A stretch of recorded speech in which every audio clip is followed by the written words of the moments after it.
Howdy, folks. Sorry about that.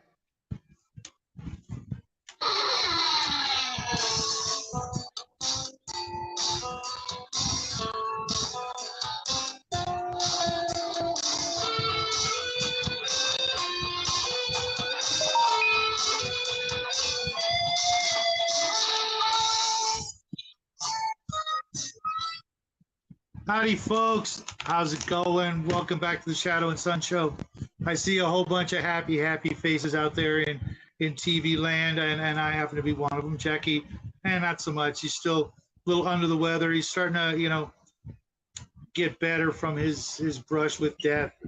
But I wanted to thank everybody for showing up. I know there's a couple other people not in the chat, and if you don't show up, you don't win. The good news is we're giving away some free shit, as Brian pointed out.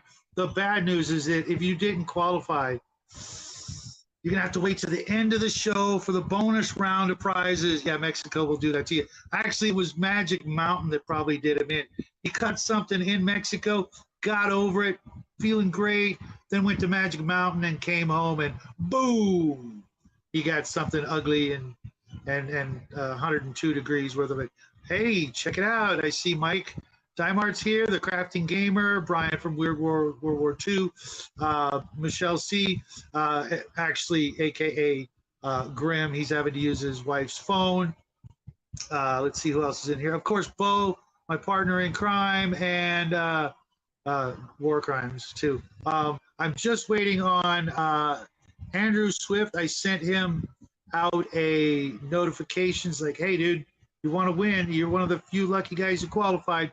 You better show up. And also, Raven, I don't see your smiling face here. Where the heck are you? But while I wait for the last stragglers, I got a package from our good friends over at Emperor's Choice, the fine creators of all things Arduin. They send me a little bonus package to give out to some of you guys. Now,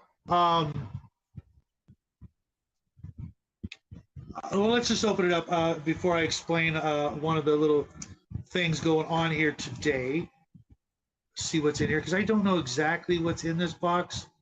But there's a chance that some of you may have already received one of these, and if so, I kindly ask that you allow someone else to, have a chance at it for the. Hey, what's up, Nathan? How you doing, buddy? Man, last night was weird, wasn't it? That was one for the record books. I'm just saying. Some of the weirdest things I've ever heard took place last night. Hey, Connell. Yeah, you didn't qualify, buddy. I don't know what you were waiting on. Same rules as last time. You gotta put your 2 cents in the chat section. But if you stick around till the end, there are some bonus books. But I think you won last time one of these books. This is Winds of Change from the Arduin Grimoire.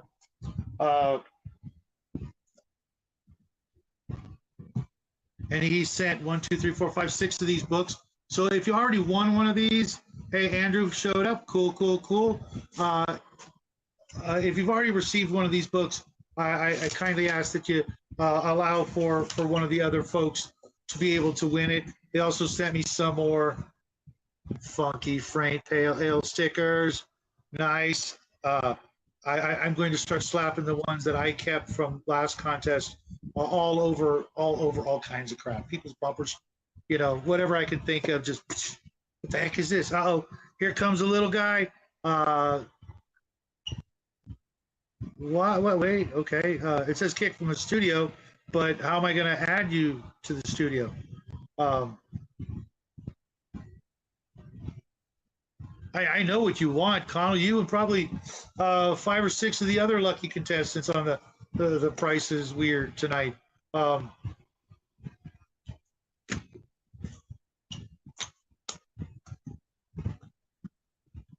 was abrupt, Bo? I didn't see that. Also, later on in the show, George himself is going to make an appearance. and hang out with us for a little while. It's going to be a shorter one, just because the little guy's not feeling too well, and I want to make sure he's taken care of, when the show's done, and I have some other things I'm supposed to do after the show. Um,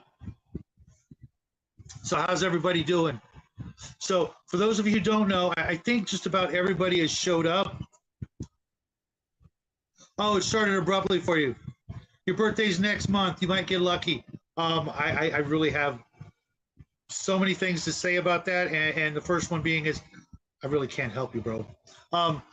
Well, with but there's at least one.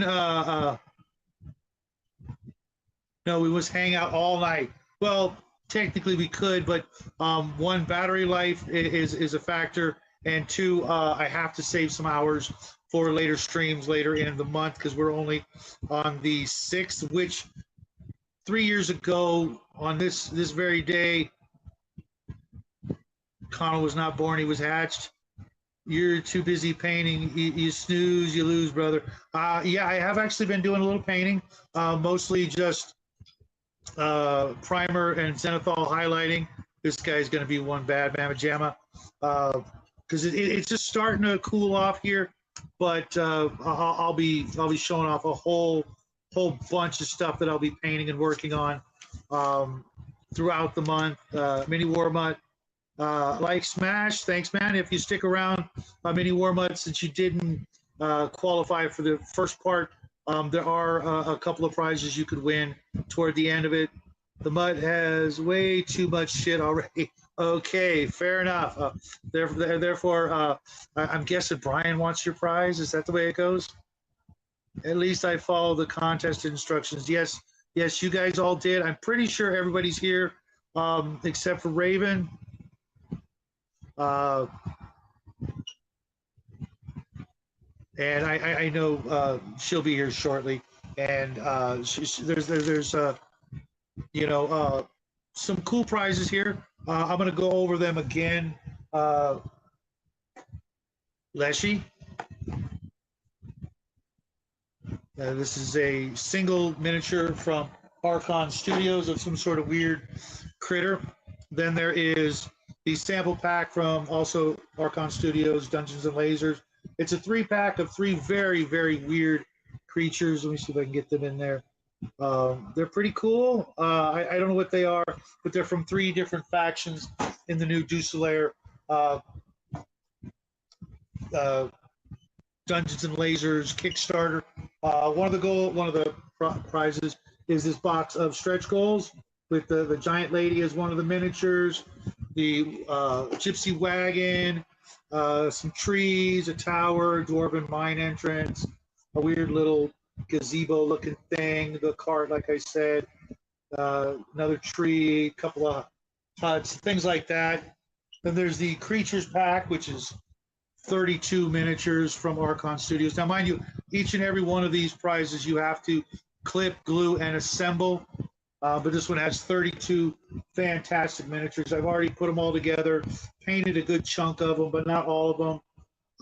Again, the instructions to put all of these together, except one of the prizes, I think you have to go online. The instructions are on the box, where to go to get the instructions to assemble them. Kind of a pain in the butt, but if you've got a good digital device, it's really... Who's Owen? Owen doesn't have any friends. And it says you all have a spot at Bo's virtual tabletop. Trust me, guys, that's no small favor. Being in Bo's game is a treat. Every Friday night, me, Bo, or someone else. That's not how it works. It's all up to the dice. Hey, Justin, welcome to the show. I'm going to show the main prize last that everybody wants. There's a couple of surprises there's one surprise. I'm going to wait till the end. It's not a big deal, just something I came across. The Land of the Giants terrain set. Freaking love this set. A whole bunch of archways, a little lava gazebo, and some scattered terrain for your tabletop. A really nice set. And then, of course, the big super prize, which is the stretch goal box 2 of 2 that contains the Terras a young red dragon, and a really cool mushroom goblin hut. It's kind of goofy, but it is a lot of fun. I enjoyed putting all of them together. I like the assembly process almost more than the painting process because you either get it right or you don't. It's not uh, a an art contest, so to speak. When you put the things together, you get it, you put them together, you get them done right, and if you succeed, it looks great. And then on to painting, and when it comes to assembly, either you can do it or you can't. You may miss some mold lines, that sort of thing. You'll need to see Throw Mama from the Train. Okay, yeah, I've actually seen it. That terrain, though, the land of the giants, I think would be perfect for a chalk game. So many games, if you're doing it's a sword and sandals game, Roman or exploration kind of game. I really dig it. I've actually got another set of them upstairs. By upstairs, I mean up there. There's a little guy. Let's bring him in. Round of applause for the little monster. How you doing, buddy? I am doing all right. Hey, you don't sound so well, do you? Do I not?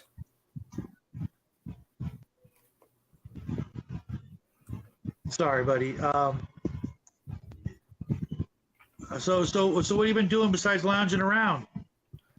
I've been trying to get some work done. Uh-huh.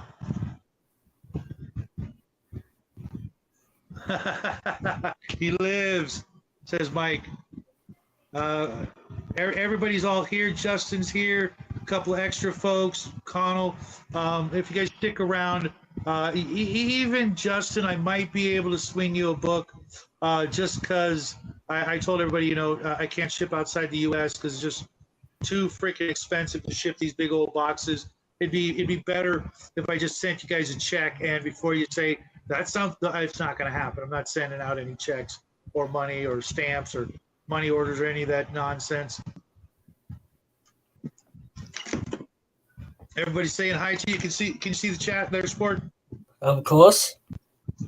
Okay, so I'm going to explain the rules for those of you guys who don't know, so we can get this show on the road. Basically, I'm going to pull out a prize. I'm going to show it to you guys again and say this is what we're playing for. And basically, each one of you who qualified is going to write down type in a number between 1 and 100. And then the little guy is going to take a pair of, why don't you show off those nifty light up dice we got?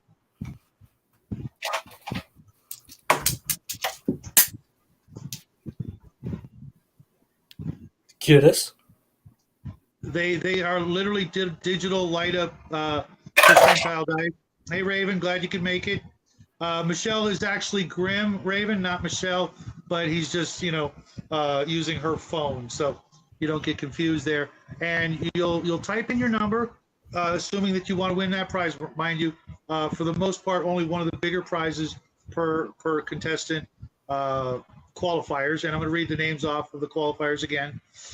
Brian from Weird World War II, Mike Dymart, Andrew Swift, Bo from Bo Paints Minis, Grim, a.k.a. Michelle tonight, the Crafting Gamer, and Raven, all qualified for the contest.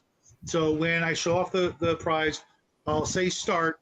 You guys type in your number, and then I'll say stop because, all of you will have put in your numbers, and then he's going to roll the dice. Whoever gets closest to the number will be the winner, and I'll get your names and addresses either through Discord or through our email address that I will post in this video, or you can go back and look for it elsewhere. It's pretty easy. It's shadowandsun47@gmail.com. Most of you guys already know how to get a hold of me one way or another. So, little guy, you got your elbows and wrists all ready to roll some dice. So StreamYard has this feature that I think is actually really intelligent and a really good decision, honestly, that I just could not have come up with, where it disables your ability to use the backwards facing camera. It can only face the way it's facing for you. It can't go forwards, or I guess backwards. I don't know how to describe it. So in order to do this, I actually have to turn my whole laptop upside down and then just kind of use my tablet to align it with the dice thing, which I think is Okay. really, really good and smart and epic. Okay. Okay. So it's on the floor. I see how you're doing it. Okay. Yes, And you know how to read the dice, right? yes, I do know how to read the dice. Okay. So whatever number he calls out, Oh, if that's he perfect. makes a mistake, we're just gonna Yeah. go with it. Okay, guys. Don't get it's percentile dice, so it's kind of hard to read. Right, I'm stepping in with your shoveling. Okay. Hey, Squirrel, welcome to the show. Unfortunately, you didn't qualify, buddy, but if you stick around, there's a chance you can win one of the bonus prizes. We always have something at the end. The first 7 are going to go out to you fine folks in TV land. And if Is for this some fun reason, and even? yeah, that looks fine. And if for some reason you don't want the prize, and you don't want to put down a number because you don't want because you can only win one prize, and if you don't put in a number, just say pass so that we know that you're holding off because you're gonna hedge your bet, so to speak. Good luck, guys. Except for World War II. Hey now, I'm guessing you guys are like neighbors or close to neighbors. In real life, friend. Uh, give it to Connell. Yeah, I'm not giving it Whoever to it is Connell. saying, whoever it is saying, give it to Connell clearly doesn't know me But that's because everybody Connell knows saying if, give it. because That's everybody knows the that I'm guard just going to DM cheat and saying not give let it Connell give it to blame Connell. me. I know, I know. He's just being a goofball. Don't you have 6 people in this contest? Just roll a d6. No, there's 7, and it's more fun with percentile dice. But there you have it. So And the first besides, we'll prize, probably move on to more people later on. right. When we do our 4-year giveaway, hopefully, we'll have more people who, follow the instructions from the video it was 2 weeks ago now, more or less. And the last time we did this, it took us like 3 or 4 hours, I think, to do the That was whole fun, thing. kind of. It was fun, but you're not feeling good, and I want you to, get back to bed. Thanks, Mini Warmut, and thanks again for the congrats on the 3 years. We couldn't have done it without guys like you guys in the chat. We're really appreciative, and it's been so much fun doing this for 3 years. We never thought, this would turn out the way it has turned out. Connell says, he's your favorite uncle. He says drunk uncle, and that's exactly true. Just as you wouldn't gift a car to an alcoholic, you wouldn't gift any of these things to an alcoholic. Or something, I don't know. It's okay, Squirrel. Stick around when we've done the first 6 prizes. We'll then go into the bonus round where these other mugs won't be, will not have qualified. But let's get on with the first prize as Leshy. It's a single individual miniature. It's kind of cool if you're into that druidic sort of.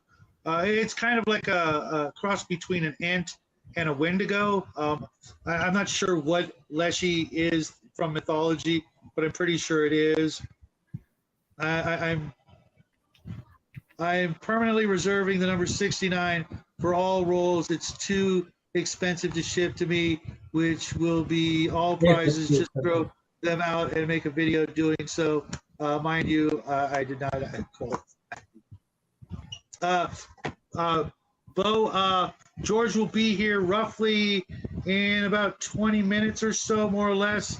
I'm going to put the link in, and this will be after we've done the first round of prizes, so that the folks that got other stuff they want to do, unless you want to stick around and hang out. But okay, Lefty, first I just prize. realized something horrifying. What? You are on both screens. I don't know what you're talking your about. reflection on my screen. Oh, okay. Sorry to scare you like that. So I'm just gonna say start because I don't want to type it in and accidentally push the wrong button. So Pushy Canada. Okay, so start. Those of you who are interested in the first prize, put your number in. Type start in the chat, or do you want me to do it? Pardon? Do you want me to type start? Yeah, go ahead. Put type start, and then those of you who are Grim says pass. Okay. Bo Paints Mini says pass. Oh, you guys are sneaky little devils, aren't you?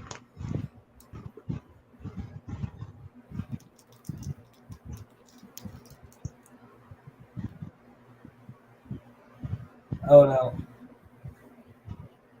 Okay. I see how you guys. Connell says 400. Okay. Good luck with that. Okay, let's see. Brian's putting number 88. Now, Brian, if you're the only person who doesn't say pass, you know what that means, right?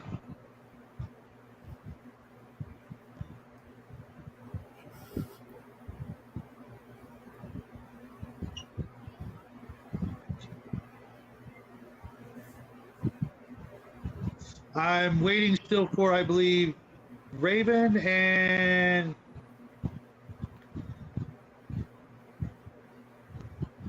I think Andrew, did you put your number in there? Andrew, you mean the short guy? No, no, Andrew Swift. Oh. Okay, he passed. So 1.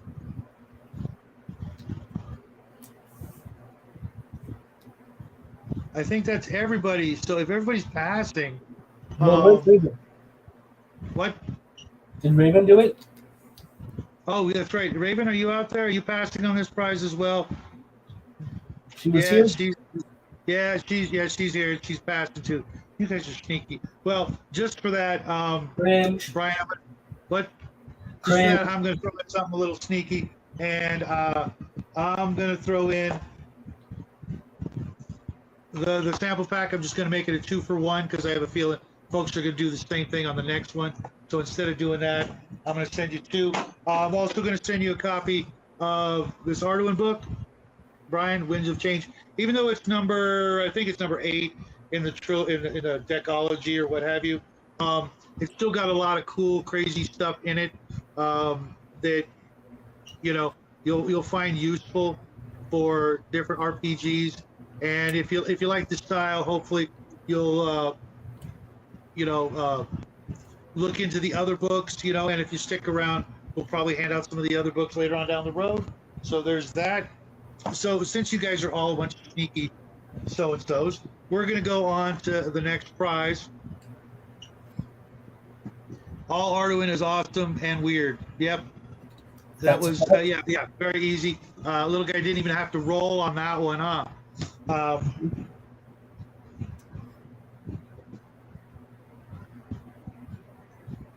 So we're going to go into the Creatures Pack. That is the big box of 32 minis. From, like I said, there's a wyvern in here. There's some bugs, some undead, some mushroom people, a big scary undead like evil treant with people literally hanging from nooses off him as he's ravaging the countryside. I think there's an ogre. There's a really cool parrot in here, possibly one of the coolest miniature poses I've ever seen. There's wolves in here. There's also a great white stag miniature. This is actually one of the white stag is one of my favorite miniatures. Anybody who says pass on this one is cringe. Okay, Bo's put 60, Andrew is 13. Just waiting for the other folks. If you want to pass, that's fine. No, passing on this one is gay. Hey now. This is the best one. GCG. Andrew. How many Hey, people Grandma, how you doing? Grim. Ravens passing. Ooh, bold move. Mike is in. Let's see. Oh, who no, missed that's it. Okay. Okay. I believe we've got everybody. If you haven't put your number in,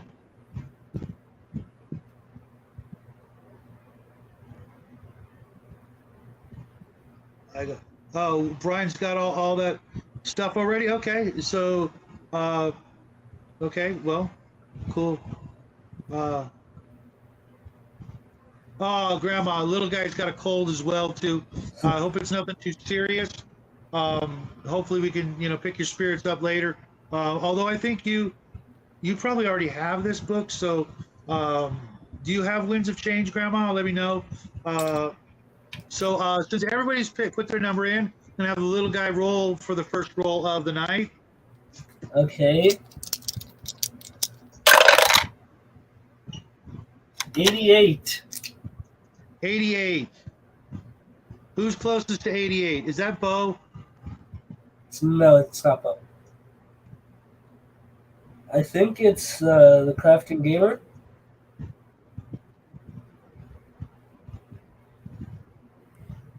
Everyone else picked low numbers. Or lower numbers. Okay. TCG. Congrats, buddy. I hope you enjoy this. Oh yeah, that was the really... number that Brian picked last time. Okay. With the exact number. Okay. No problem. And I know TCG knows how to get a hold of me to send me his mailing address. When you send it to me on Discord, make sure you put in the prize that you did win, so that I know.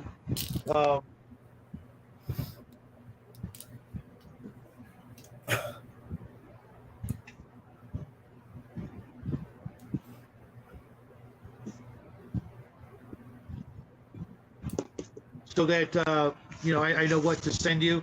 I'm going to write this stuff down later, but I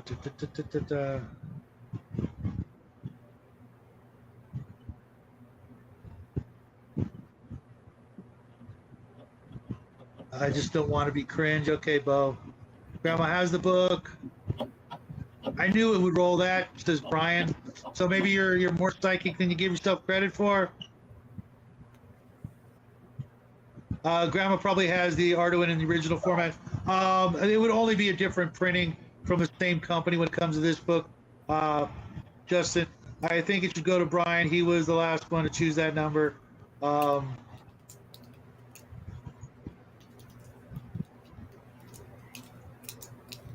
Zeblik, 88. Welcome to the show, Zeb. I think I know you from Rob Oren's channel, don't I? Been a long time, buddy. I'm over there every once in a while, but I almost never catch his live streams. So I just, hit him up in the comment section. Also, Rob Warren is the guy that you stole this idea from? Pardon? Also, Rob Warren is the guy you stole this idea from, right? You're absolutely right. You're right. And I didn't steal it. I'm borrowing it. I'll give it back to him when I'm done. I'll give it back? Mm-hmm. When you give back your idea? That's how I roll, man. Yeah, I have a lot of reprints as well, Bo. But I do have the originals in original format because I've had them since I was Jack's age.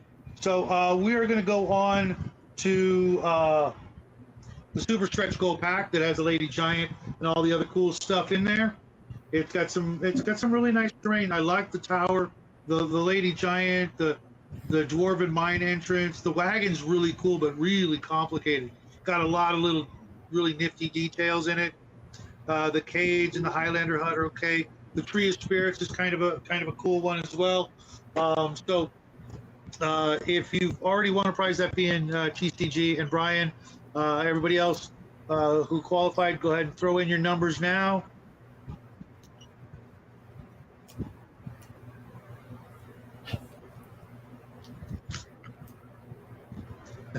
Con, I could use a new woman in your life. Well, she's made out of plastic, and maybe I'll send you the miniature. I actually have an extra version of her I could send you on the sprue maybe. Grimm's got 61. Mike is passing. Grandma, you didn't qualify. What are you, nuts? Trying to sneak that in there. Zevlik, you didn't qualify either. You had to have watched the first video and put in a comment in the comment section. Andrew is passing on this one as well.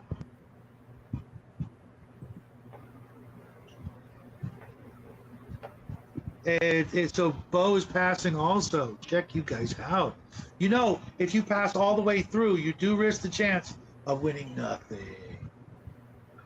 So be careful, guys. Raven is passing as well. You guys, man, I shouldn't have said anything. I should have just kept my mouth shut. Make everybody just, you know, see where the chips fall where they may, sort of thing. So I think everybody has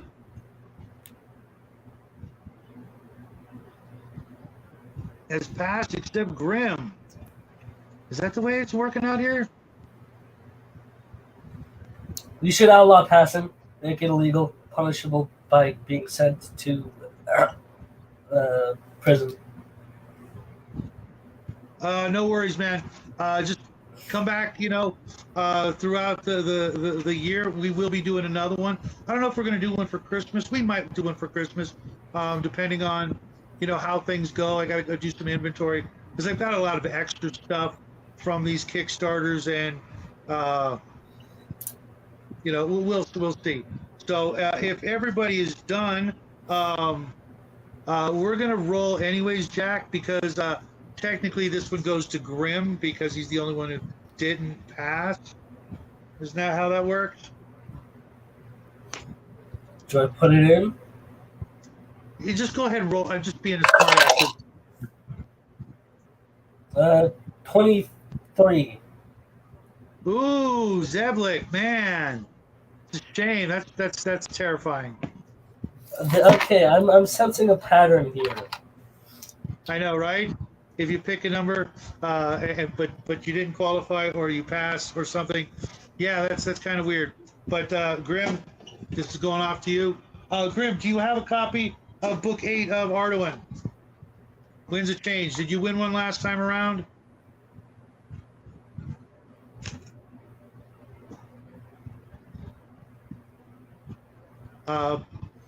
You can get back to me on that one later.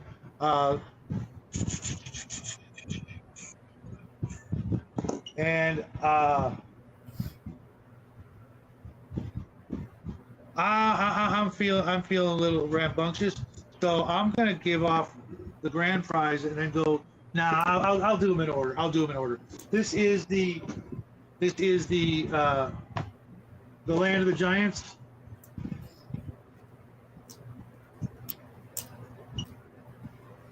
Oh, is that the terrain one? Yep. So everybody who's still in, that would be Raven. That would be Everybody Bo. That would be except Andrew for and Bo. Mike. What? Everyone who's not Bo pass, he needs this. Yeah, Bo. Bo, that means yes, you're going to pick a number, right? Bo says, that one's mine. Excuse me, folks. I had to burp a little. Brian's passing. Oh, he's going after the giraffe. Shut up. He already won. Sorry, it's been a long day. So go ahead and start with the numbers. Andrew's going with 36. Bo is sticking with 60. And I need a number from Raven unless you're passing. I need a number from Mike unless you're passing. Mike is passing. And so it's going to be a roll-off between Mike and, Andrew and Bo.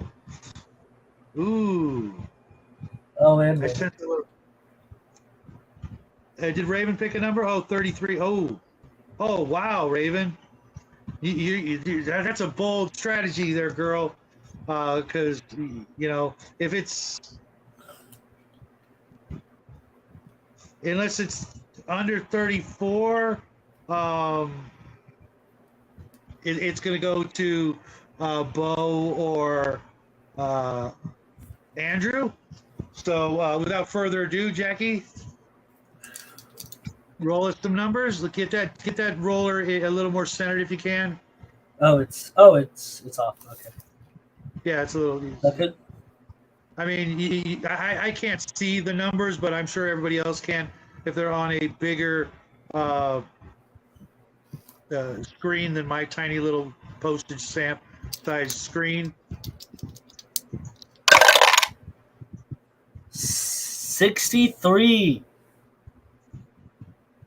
So that one's going out to Bo. Or is that 93? Yeah, well, it would still go to Bo because Yeah, let's still go to Bo. Congrats, Bo.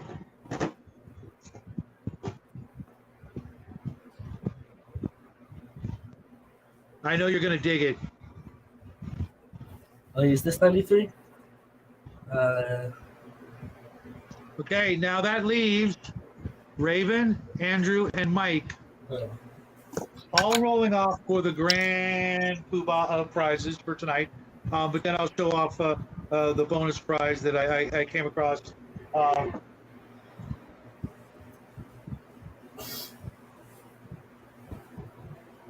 You're welcome, Bo.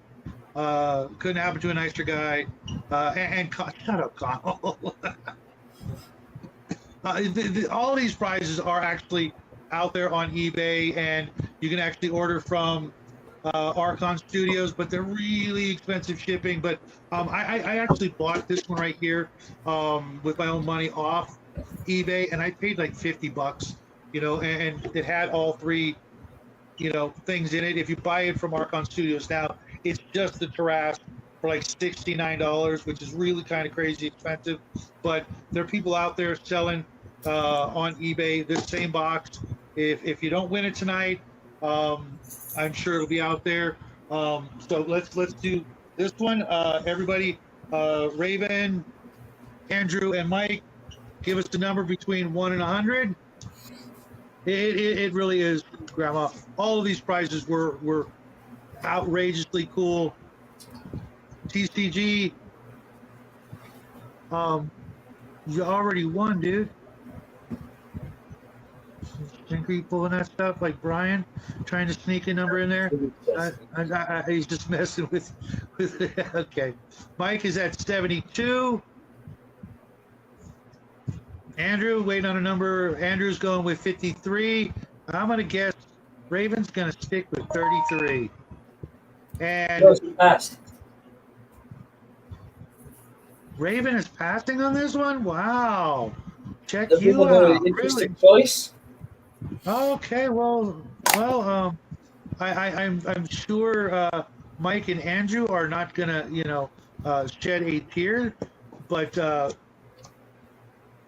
how about Jackie? You roll me a number. Let's see who's gonna win this fantastical prize. 63. I feel like somebody said that exactly. Yeah, you can only win once. So that's going to go to Mike. Sorry, Andrew. Don't worry. We'll find a way to get you something. Congratulations, Mike. You're going to love this. Each and every one of you are going to love what you get. Trust me. They're fantastic products from Archon Studios. Now I have one more prize, and I'm going to let anybody who hasn't already won a prize qualify for this one. Even you, George, you want to throw in a number? I will. He says I needed to ask. That's awesome. It's a beauty. You know what? Here, let me show it off real quick for those of you who don't know. This is it. Rawr. I mean, it's freaking big. I mean, it's almost as big as my freaking head. If you were to hit me in the head with it, I would die. This is a chunky model put together. I mean, look at that. It's not. I mean, I use plastic cement to assemble it, so it's welded together. But it is a beauty. So the next prize is another prize from Archon Studios. It's a Starside promo pack. It's actually got some really cool miniatures in it. It's got a Lady Commissar, a Technomancer, some Techno Vampires that are actually kind of cool, and then these 3 lizard dudes. Well, they're like high-tech snake men. So if you're a sci-fi fan and you're into it, go ahead and put your number in.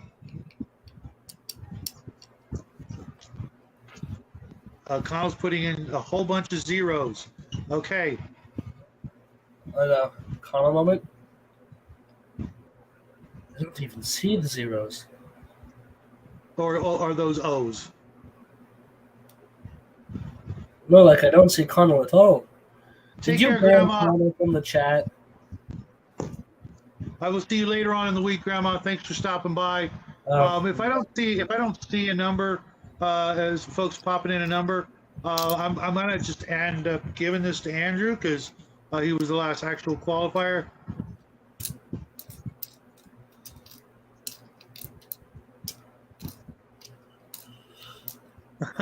You definitely.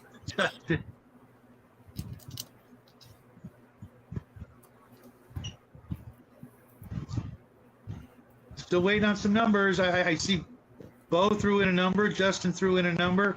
Brian threw in a number. It's Raven and Andrew for this one, right? No. This is a bonus one. So I said anybody can throw in a number. Provided you live in the United States. Andrew throw in 33. Brian at 37. Bo at 75.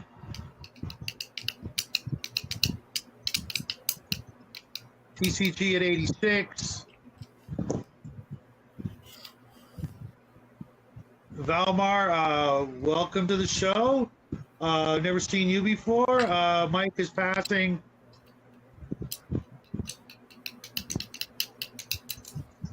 Yes, Emperor's Choice is in the house. I'm going to bring in George in just a moment.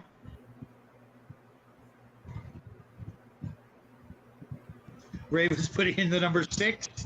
That's a bold strategy as well.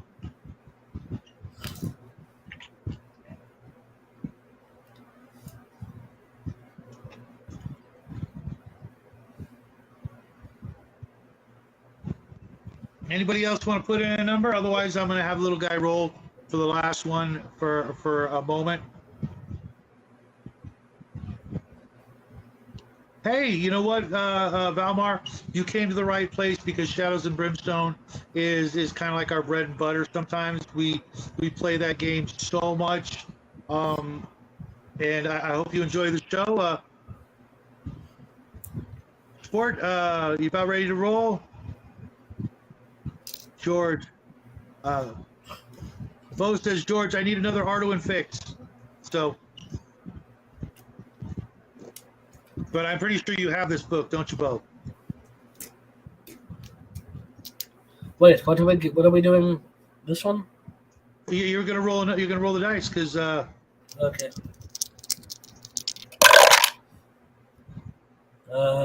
83. I think. Yep, 83. Who does that go to?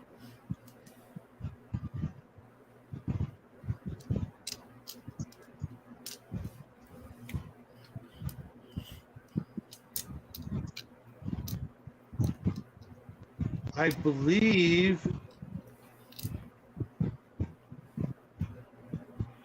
that goes to TCG.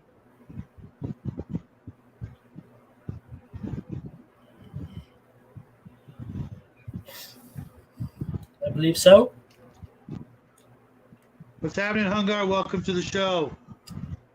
Okay, never mind. Everything goes to Hungar.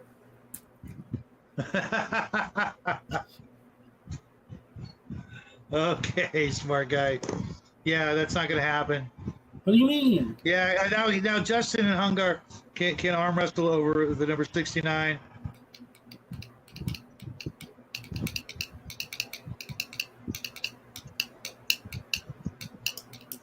Three hardcover. You got 3 hardcover books, Bo? Which 3? You got the Arduin Trilogy, Arduin Eternal, and What other hardcover book was there? Oh, I think it was The Bestiary, wasn't it?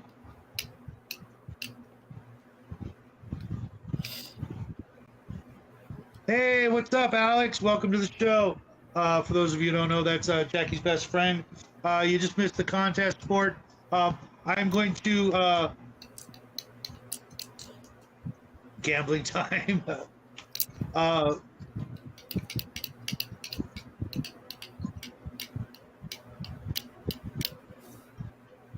Let's see. I know. Bo has a copy of this book, right, Bo?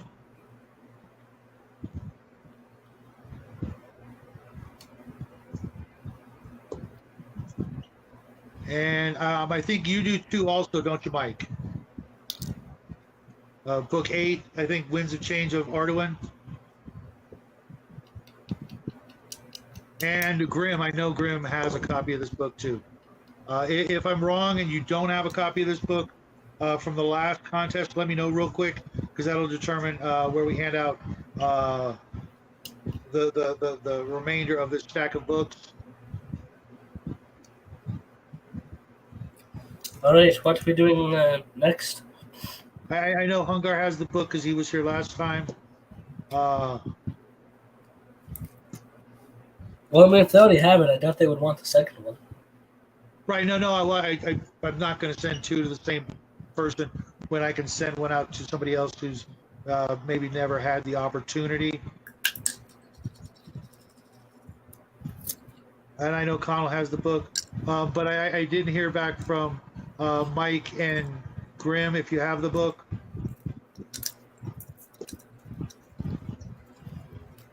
Because if you guys have it, that'll give me 3 copies to give out right now.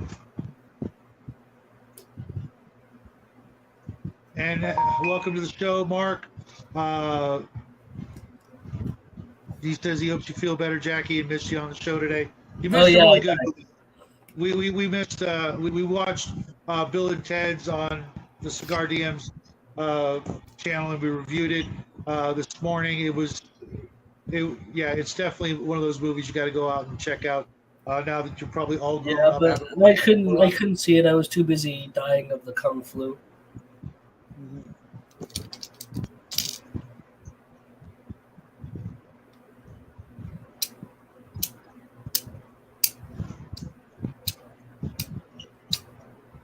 And TCG, did you win a copy of this book last year, or am I thinking of somebody else? But Grimm, just give me a yes or no. Mike, if you've received this book before, give me a yes or no.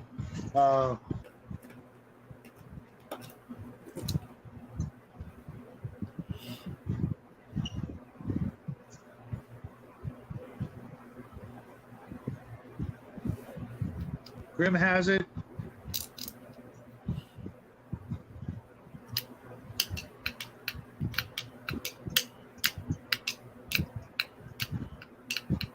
Mike has it, and I know Bo has it. So that leaves me with 3 copies to give out. So if you do not have a copy of this, and Justin, you know what? I will, if you win this, if you win one of these books, I will send it out to you, just because you've been hanging out with us for so long, it would seem. And Jackie's a real comedian when he's sick. He said several things that are quite funny. Yes, he is quite the cut up when he's not sick. So just imagine what effort he's going through to be here with us tonight. I'm gonna hit the start button. Well, I mean, whatever I'm going through with you in general, which is all the time. Right. So next prize, copy of Winds of Change. Put in your number. And then Jackie, once everybody's put in a number. Mike says, "Good luck, Justin." Arduin was there's a reason I keep going on about it, because I if things had been different, I would have been playing.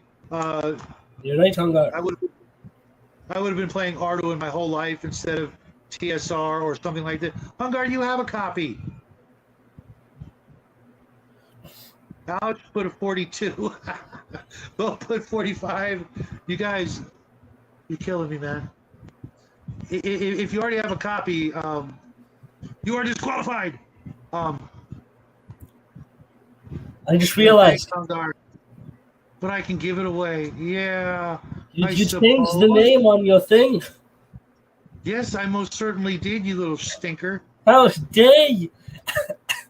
How dare you? Well, You've crushed my because dreams. because How I saw dare it you. and I had to do a live show and I wasn't gonna, hear it all night long during the show. So Well, I yeah, believe but it's the everybody. 3-year anniversary of the Shadwell and Sun channel, and then you mix the name around? You see what I got to put up with, folks. So I believe everybody's thrown out a number. Jackie, will you do the honors so we can get this on the road and bring I George think you in? should do it this time. I've been doing it every time. How can I do it? It's your job. You are the official die roller. Because Alex isn't here. He was supposed to be here, but things happened. And he was not only going to be the die roller for us, but he was also going to play a little bit of his guitar, which is getting pretty impressive for a kid his age, especially these days. Well, most people nowadays. Well, I don't need to finish that sentence, do I? No. So, Jack, get on with it. Roll a number. Okay. 40.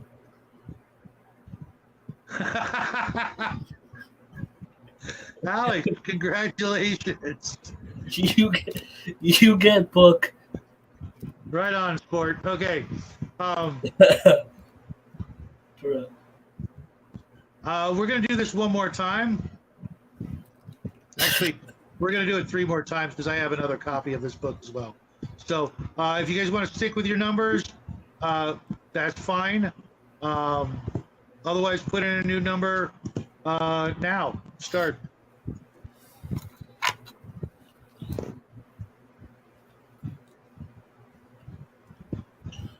Wait. Was Squirrel closer with 48 than 40? What was the number? You're making my tuberculosis worse.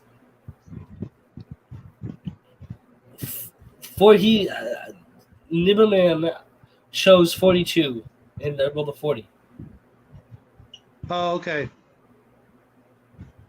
Oh, so Squirrel rolled a 48. Wait a minute. Squirrel, you mean you picked 48? Or you just rolling alongside us to see, if you can affect reality with your dice? No, I think he's choosing what numbers has the consumption. Yeah. Okay, no worries, Bo. So if you're sticking with your number, just type it in anyways. That way I don't have to scroll back all the way. Starting now.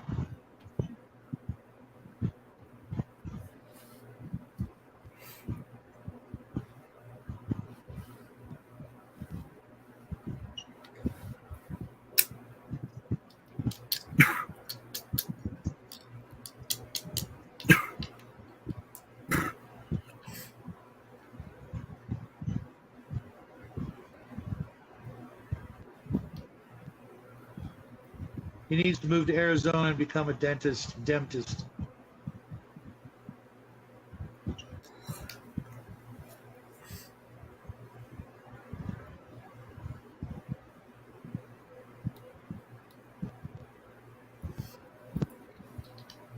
No, Steph, make up your mind.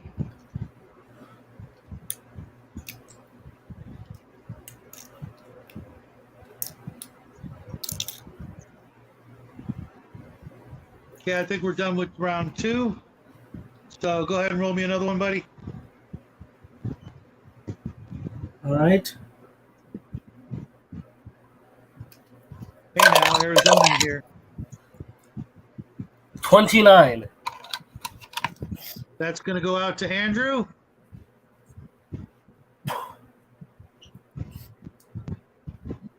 And the third one. Oh, there's a third one right now?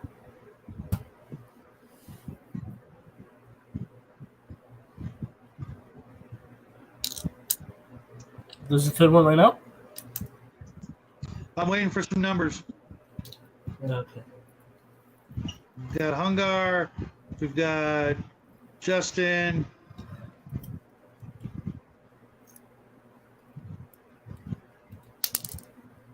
Hey, anytime, Andrew. Well, not anytime.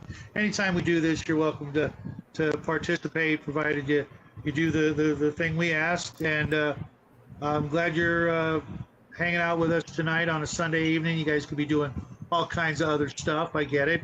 You know, getting ready for work and that sort of thing, or just, you know, hey, Squirrel, you know, there's one more chance. You could stick around. You could get lucky. I'm feeling it. You feeling it? And if you do have to take off, you know, whatever you do, Squirrel. Put a number. Have a blessed evening and blessed week. You know, you are one of our favorite people on the whole wide world. Just put a number in, and then. If you guys haven't checked out the Squirrel Hermit's channel, what are you doing with your life? Go over there and sub to him right freaking now. He's just an absolute treasure amongst the community. Quite honestly, dang near everybody here tonight has got a phenomenal channel, and I'm gonna make sure to shout out each and every one of you. So we'll be here till, you know, about like 11 in the morning, you know. So everybody good with the numbers? Squirrel Hermit got a 55. Bo, TCG, Justin, Hungar. All right, let's roll it, Jackie. So if Squirrel happens to win, he can you know, hook up with me later and send me his address and what have you. Okay. If not, you know, we'll still hook up later.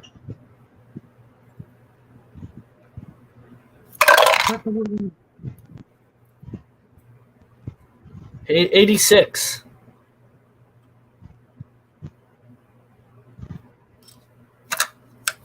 86.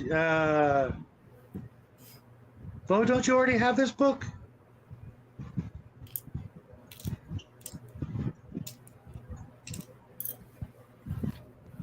Otherwise, it goes to Bo. Wait, what? Who already has this book? I thought Bo already had this book. If not, then it goes to Justin, because he would be the next closest. Oh, no.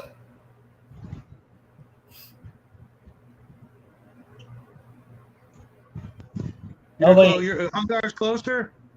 Oh, yeah, he picked 77. Okay, there we go. And the fourth book, left over from last year. Old Time Pizza? The Old Time Pizza? I don't know what that's a reference to. Let's do this one last time and then bring in George from Emperor's Choice. I'm going to put the invite in there for him in just a minute. I know you do, Hungar. No worries. What's the number? Okay, I think these things are broken. They refuse to go above friggin' 60. It's 74.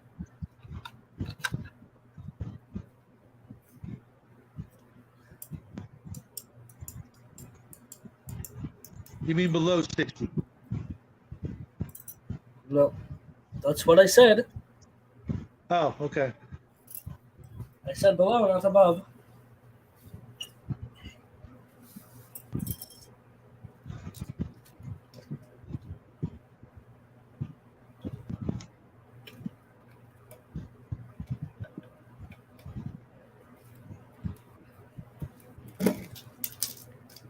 And Hungar is going to bequeath it to Justin. So I think that's it for the prizes. And I'll also be sending out a crap ton of stickers for you guys. Make sure you slap them where they'll do the most good. And in Justin's case, that would be So I'm going to put the link in for George. I know he's been waiting patiently. He was supposed to come in just a while ago. And George says, everybody, please stick around. I'm going to put the link in for him and have him join us. And after he's on for a bit, if other folks want to come in and chat for a while, feel free. I will put Brian, no algae polluted, I think. I will put the link in for other folks who want to come in and join the show. But not yet. Yeah. Because I want to.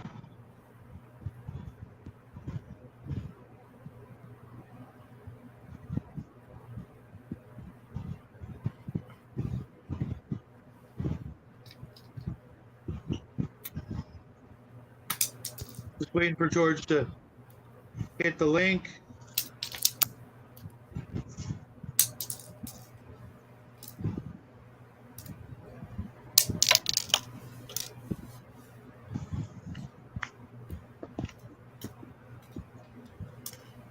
There he is. Everybody, welcome George from Emperor's Choice. Hello. How you doing, buddy? Good. Thank you. Can you hear me good, Shadow? Yeah, we can hear you just fine. Thank you, Great. everybody. Our good friend George from Emperor's Choice. How you doing? You have a good weekend? Yes. Pretty busy weekend. Yeah, same here. Jackie, finally. I caught cancer from a certain Amelia. He's on the mend. Everybody's saying hi. I'm sure you could probably see the chat.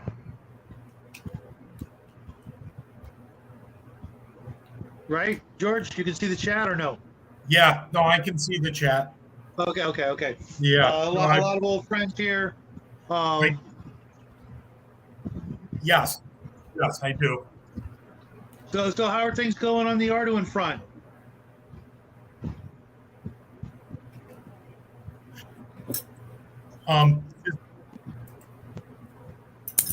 It's been busy, crazy. Little bit of a delay with the audio here. Oh yeah, that's what I was guessing. It was like either that or you're having a mini stroke. No. Yeah. Oh. I just kicked myself off my own show for a second there. How's that happen? Because I'm freaking old. Before we get into anything with Arduino and Emperor's Choice,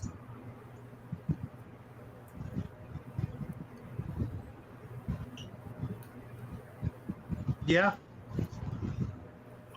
The reason I told everyone to stick around. We want to do an extra special 3 giveaway, Shadow. Oh, sweet. Okay, folks. I have no idea what they are. I'll let you. You want to surprise them after the roll, or you want to tell them? What Emperor's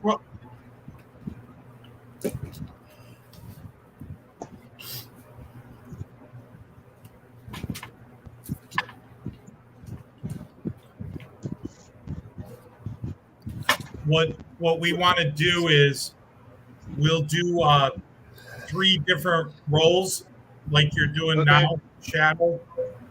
Okay. Will be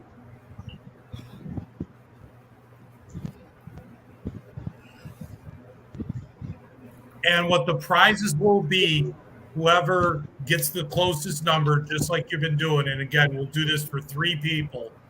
You can go to the show.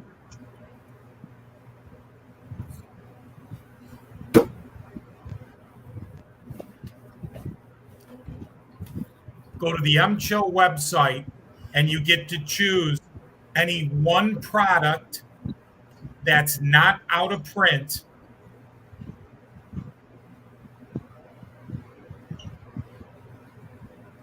That's pretty sweet, dude.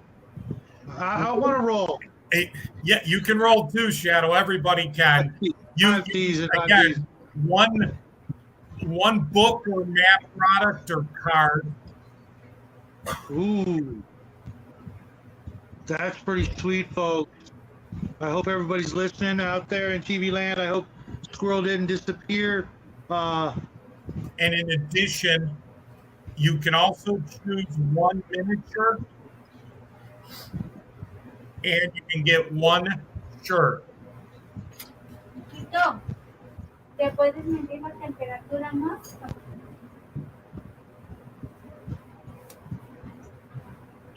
Now, what do I have that is not out of print? Or not have that? I don't know, man. There's some sweet stuff. You're going to have to go, obviously, to the... Does this qualify if you're in Canada?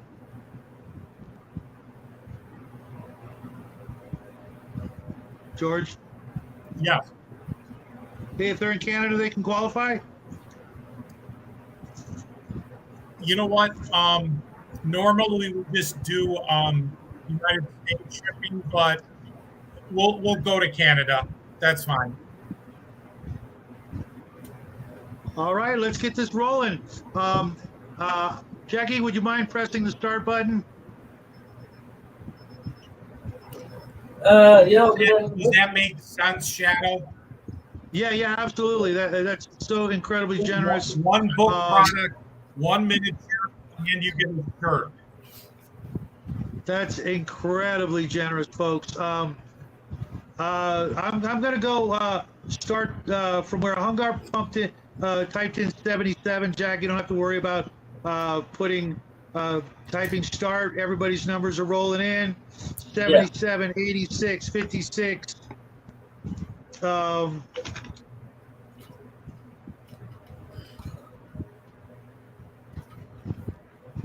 56, 69, 10 with Bo. Ooh, that's a bold strategy.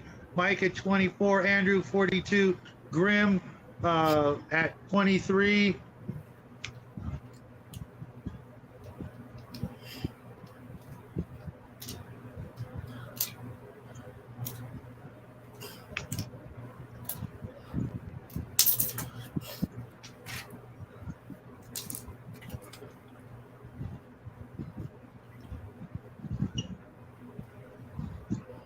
Raven picked 33 again. I think that might be everybody.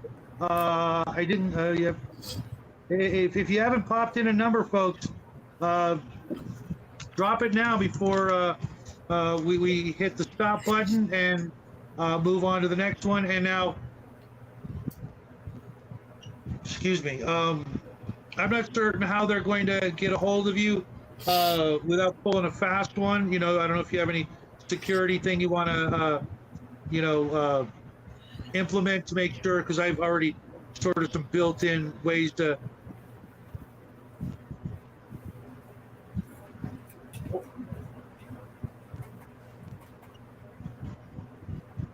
Why don't we do this, Shadow? Have them, whoever the winners are, contact you. Okay. And let you know what they want, and let us let me know. Okay. Or you know what I could do to make it really easy? I'll just give them a number. You know what I mean? And then I'll let you know, and they can, do that thing. What's happening, Max? Welcome to the show. Here's a drive-by hello, and here's to another 3 years. Thank you, man. Earth on. Everybody drink. Unfortunately, I can't say, but I hope everyone has a great night. Max, thank you so much. It's always a pleasure. One of these days, I got to find some time to drive by your show for more than just a couple of minutes. But you know how busy things get. Okay, with that, let's have the little guy roll a die and see what's up with that one. Max, I'd stick around for a minute if I were you, though, because he's doing this 3 times, and you never know. Hello, Max. Stay 5 minutes, Max. I'd stick around for a minute if I were you, though, because he's doing this 3 times, and okay, who's got the echo? Is that you, Jack? Max? What? I'd stick around for a minute if I were you, though. Why is it echoing? Because you have two devices, probably. No, I have one device. Well, I do have two devices, but one has no audio. Okay, well, the echo's gone. Okay, good. Okay, give us a number, buddy. Hold up. Sorry, Mom. I'm just making me like take medicine and stuff to cure my tuberculosis.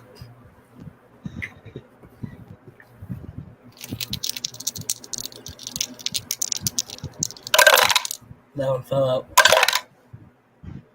15. See.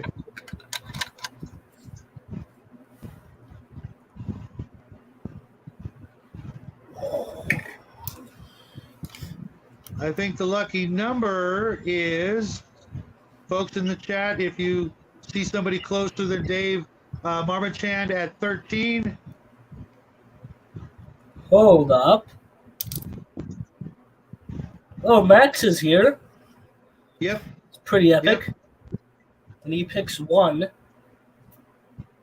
Based, honestly.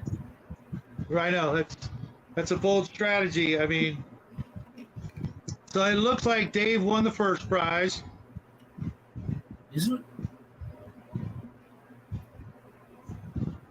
it? Yeah, I don't see anybody that's closer. He's on it by 2. Right? No, it was 15. So, yes. Yeah, and he picked the 13. So let's go into round 2. Round 2.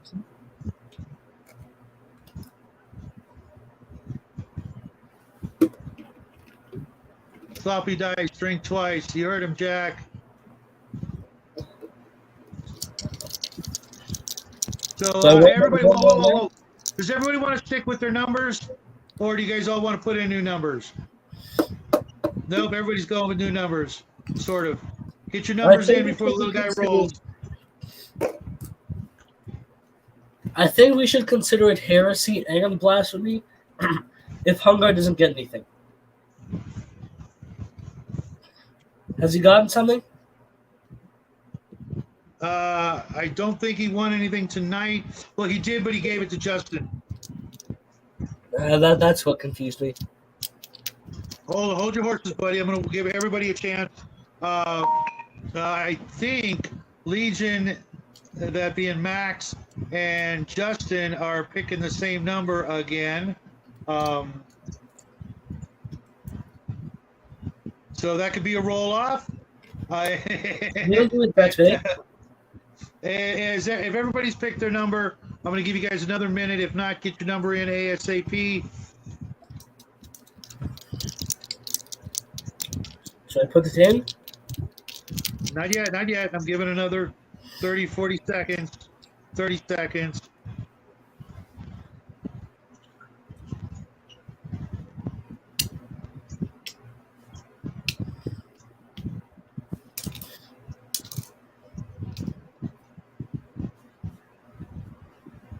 Who won the first one, Shadow? Dave Marmachand.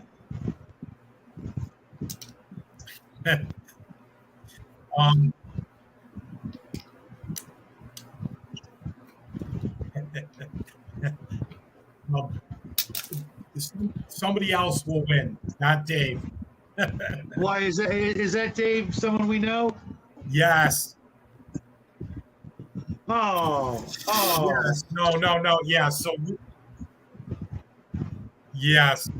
I was suspecting that, but I wasn't sure to say anything. Yeah. Okay. That's what I'm saying. He's putting it in the chat. So. You want to go with the next closer? Then it would go to Bo. All right, I'm writing down Bo instead, and we'll still go. This is prize number 2. Yeah, I had a funny feeling. Have I met this Dave before?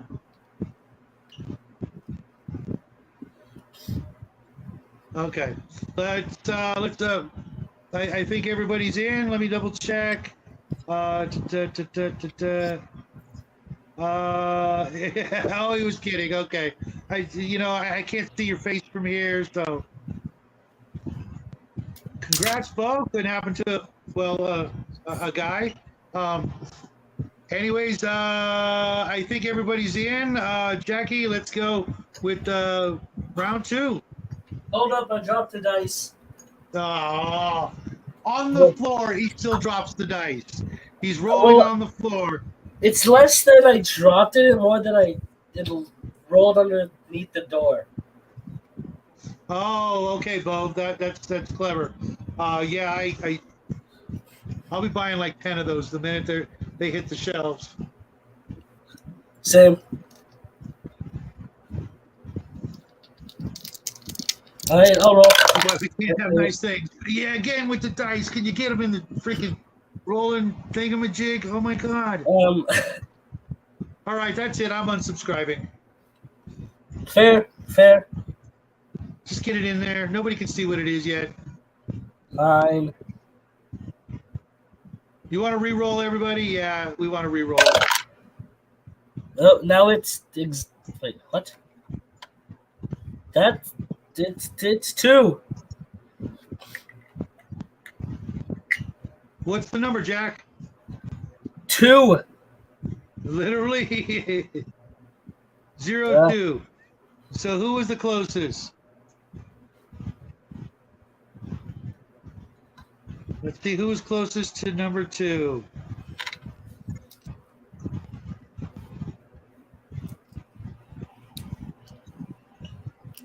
I think it appears to me that the closest is Michelle C., which is actually Grim, is the closest. Thought it was going to be Max. No, he picked 69 just so to make Justin have to roll over.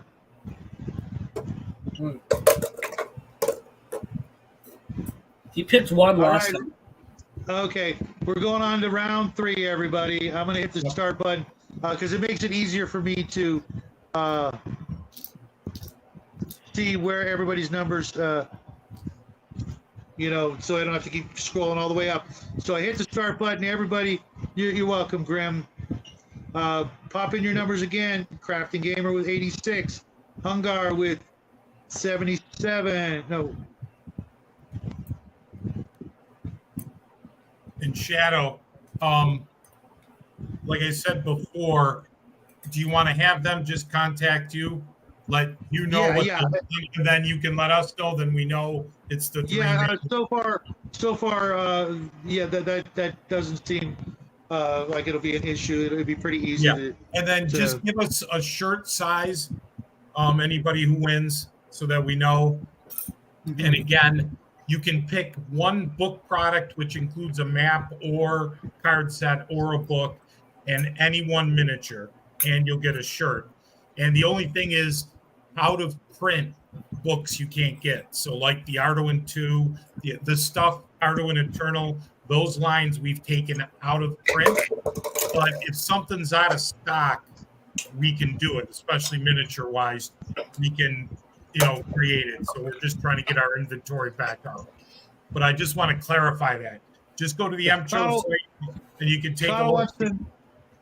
Connell wants to know if you carry fat guy shirts. We have big ones. Some of these are XX large or XXX. So yeah, just tell us whatever size shirt you normally would have, and we should. What's the largest size you have? I think we have like triple X, 3X, 3 extra large. That might barely cut it. Okay, I think we're in the clear. Okay, we got 17 for Connell. Andrew's 42. Hungar's 77. TCG is 86. Legion is 13. Justin 69. Mike is 24. Out of stock is fine. Yeah, just out of print. Omar, the tent maker.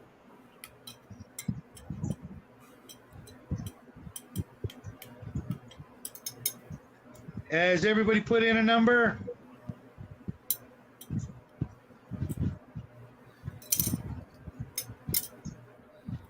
New comments. Let's see. All winners get a bonus prize. You get to watch the Rando RPG live stream on Friday night. Hey, that is that's definitely worth looking into, folks. Yeah, every time I've ever been on the show, it's been an absolute blast. Even if we sync your numbers back, it was, it was a blast. Next time I'll just make sure I come on when Connell's not there. We'll wait for him to go on vacation again. Sorry, Connell. Okay, that's about 3 times is too small. You guys all picking on Connell?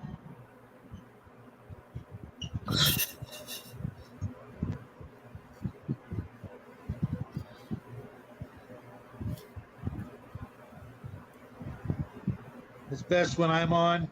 True. All right, I think that's everybody. Jackie, you want to do the honors one last time? No, why don't you do them for the last time? Because I'm way up here and I don't have a way to do it. Just do it. You've been 76. Let's go back to the number. I think that's Hungar. I think That's so. to be Hungar.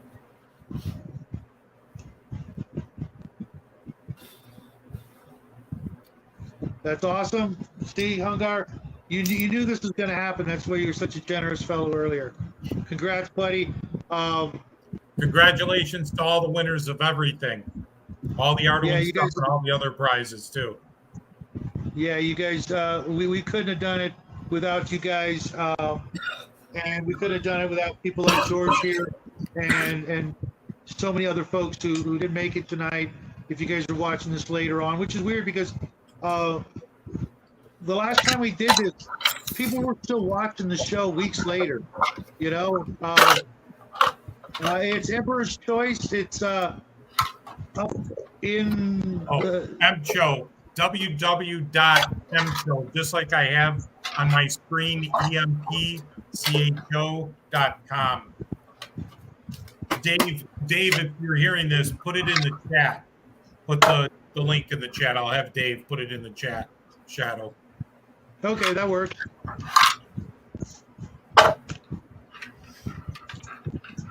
So that's it for the prizes for tonight, folks. We are going to kick back and hang out with George.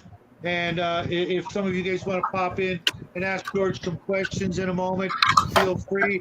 I'm going to let the little guy go back to the little guy stuff. If he wants, he can stick around. We can have, a total of 6 people on the show.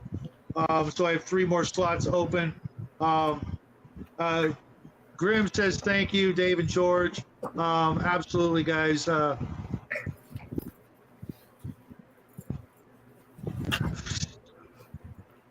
Connell's going to come in. You're all very welcome. Hold on, Connell. I'm sorry, phone died. I'm going to let George talk a bit before I bring anybody on.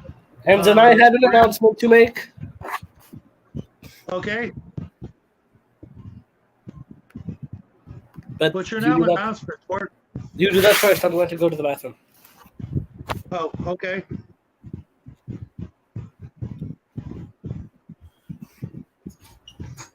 I think Dave said he put the link in the chat. I don't see it. I don't know, Shadow. No, I don't. I don't either. I can't put the link from here because that'll kick me out of the show. Oh, okay. No big deal. But again, www.empcho.com. So it's just mcho.com. Just kind of like on my name tag here, EMPCHO, without the capitals. It's just one word. So if you guys, if you have an issue, let us know. But you can take a look through the site, pick out what you want, and we'll put it together. Send it to Shadow, and then we'll get it to you. So we're more than happy to support whoever we can, and especially Shadow and everything he's done. Not just because of him, talking about Arduino, but what he does overall with the community. And I know he does more than miniatures, and there's crafts and so forth. Him and Jackie do quite a bit of Which we video can get on back a lot of different things. So it's a great channel, and we're proud and happy to support however we can. So I just want to say that. So congratulations Thank to you, you man. guys again with 3 years, Shadow and Thank you. Jack, and everything. Yeah, you know, it's been such a fun ride. You know, I was talking to somebody the other day when I was a kid, first getting into the hobby and you know, pouring over my D&D books and my Arduin books. I would have never guessed. You'd have told me someday I'd be getting to, you know, work with you, George, and other folks out there and doing what I'm doing. You know, obviously the internet hadn't been invented. You know, we only had rocks and sticks to communicate with and smoke signals. But I would have never guessed that I'd be doing what I'm doing with you guys and my son here at my side. You know, doing this stuff. It's just it just blows me away. Every day I wake up and I'm like, you know, I get to do this. You know, so if you guys are like, you know, working on a project or something of your own, don't give up, man. You know, get back to work. Do whatever it is your dream job is, your you know, dream project. Get out there and you know, if it's typing or woodcraft or whatever it is, you know, just get out there and do it, because it's really a wonderful feeling. So what did you want to share with us tonight? One thing, Shadow. I know the crafting gamer just said I sent you the link for the website in the private chat, and he's saying you can move that to the primary chat. Oh, okay. Yeah, I was just looking at that, and then I can.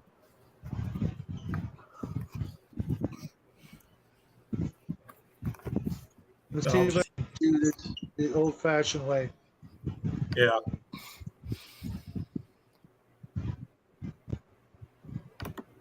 I think I might be able to do this.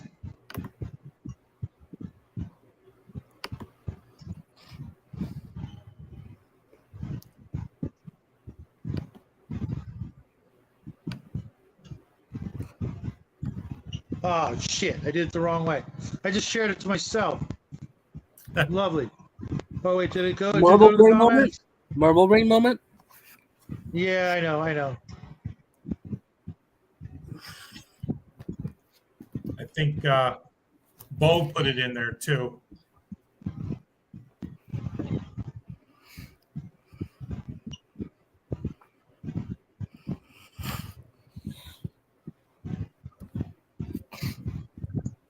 And I'm putting it in too, just because I'm doing stuff.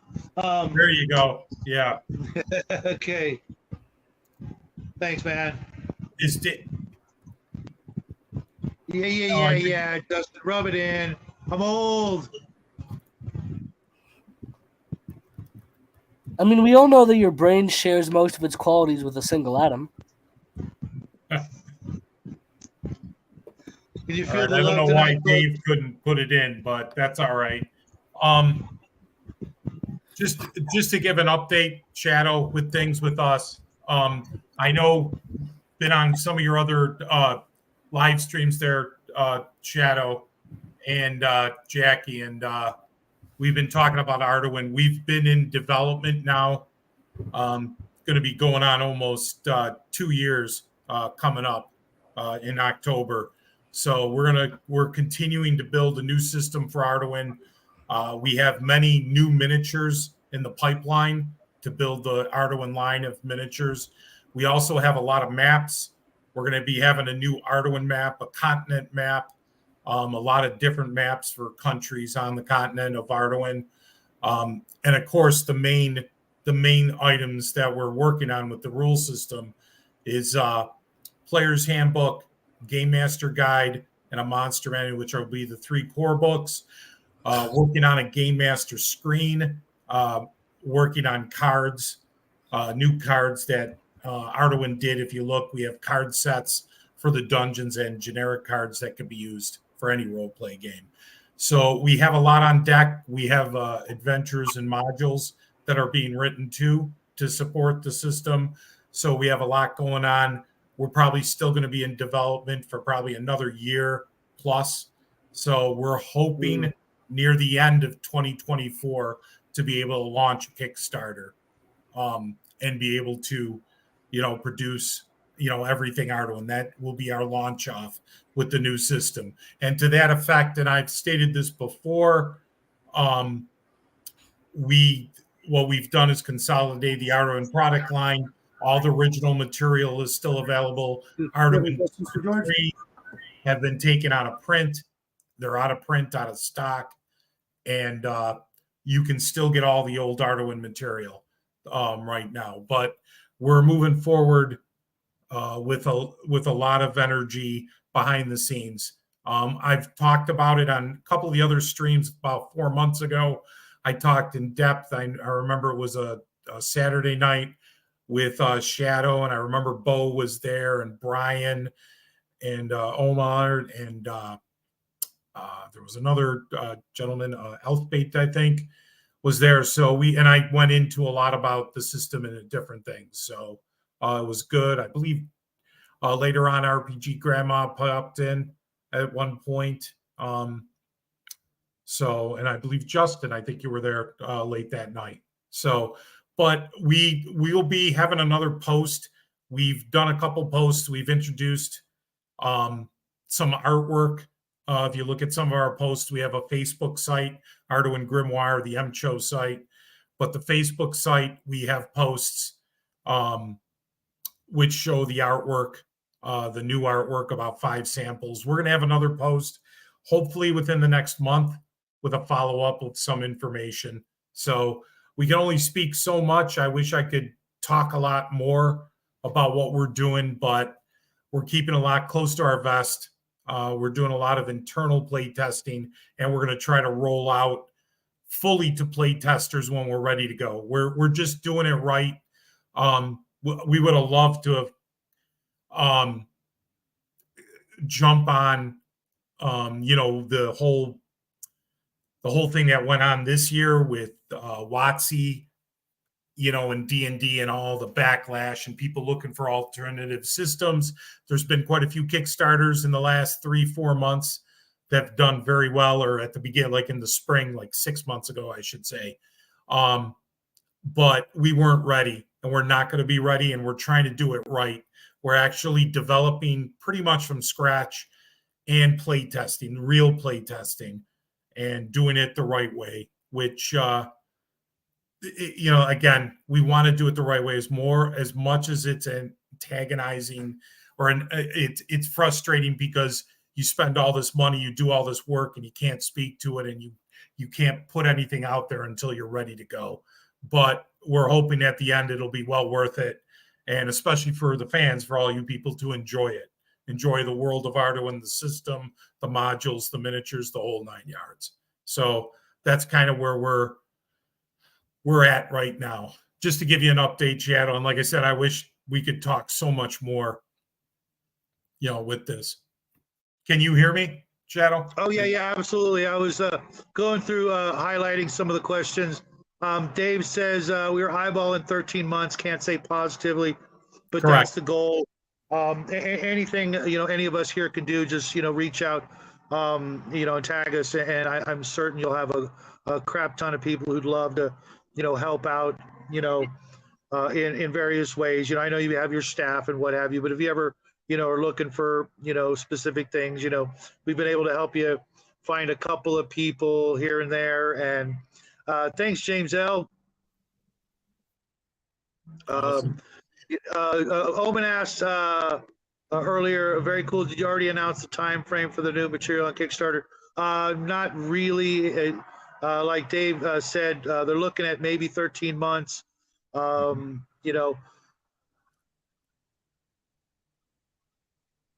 Anything can happen between now and then. Things could speed up or things could slow down. Right. Thankfully, I do believe you guys are doing everything here at home in the U.S., which is, a big plus in my book. Not just because of patriotism or anything like that, but because I've done Kickstarters, and certain places are notoriously bad to do that sort of thing in. Poland, a great place to do business, but they're full. I mean, as far as I know, they're not looking to branch out. They're always like 3 months early. And since you guys are dealing mostly with print, that's probably a lot easier than when you're trying to do print and plastic or metal. Right. And your minis are all going to be metal, isn't that right? Yes. All our miniatures are metal. We don't do plastic at all. It's all lead-free pewter. So it's your pewter miniature. We've always used that our whole time being in gaming and as a company for the last 20 plus years. And we still believe in it. And there's only a few companies left that do that. I believe Iron Wind Metals, us, and there might be one or two minor companies that still do the metal, so to speak. There's actually quite a few out there that do metal. I just backed the Star Slot Kickstarter. Freaking great sci-fi blocky miniatures. Splintered Light does great stuff, but in smaller scale. Bronze Age, and there's another one that I really, really enjoy. But they're getting farther and farther and few in between for metal. And, Bo and I were talking, metal's great, but it's not so great for kit bashing and things like that, whereas plastic you can do anything with. But, correct. Metal is just, in my opinion, it brings back the old school feel, and it has a longer lifespan, in my opinion. Correct. Especially if you ever want to take the paint off. If you try that with plastic, you could be looking at a goopy mess.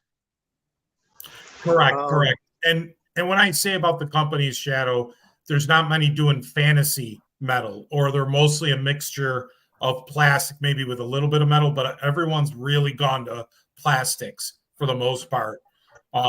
There's a few companies other than small stuff, but we want to broaden our line, and we have quite a few miniatures in the pipeline are coming out of more and more built up. So we're going to really expand the lines that we have. Of course, Arduin specific creatures, races, and so forth. So we're going to do a lot. And the thing about the Kickstarter too that I want to stress, since we're talking about the Kickstarter a little bit, we plan to fill, our goal is once the Kickstarter is done, we don't want to have to let people wait more than 1 to 3 months to get their product. That's freaking unheard of. We want people, as soon as we're done, unless there's some extenuating circumstance, we want to be able to, once the Kickstarter ends, once we validate addresses and charge and all that sort of administrative stuff, we want to start shipping immediately. So we want to get product in people's hands immediately, not let people wait. And we've dealt that ourselves privately, just backing Kickstarters where you wait a year, 2 or plus. No, here we're gonna try 4 years. Good God, we want to do it where people get their product pretty quick. So we're gonna take some chances and get product pre-made and ready to go. See how the Kickstarter is going, and then have the product on hand to start shipping immediately, so that you're not waiting. So like I said, our goal is 1 to 3 months to get people their orders, once the Kickstarter ends.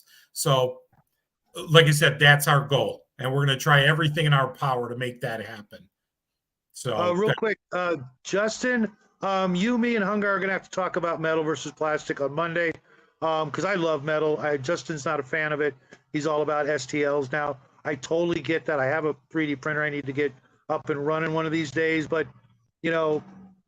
like Omen said, there's just something about metal. It's just it's got something about it for me. The likelihood that it'll survive 100 years in someone's grandkids' collection and pass down, like they used to do. I mean, the original old minis, they would, all the way back to flats, they would get handed down from father to son to grandson. And hey, welcome to the show, Hild.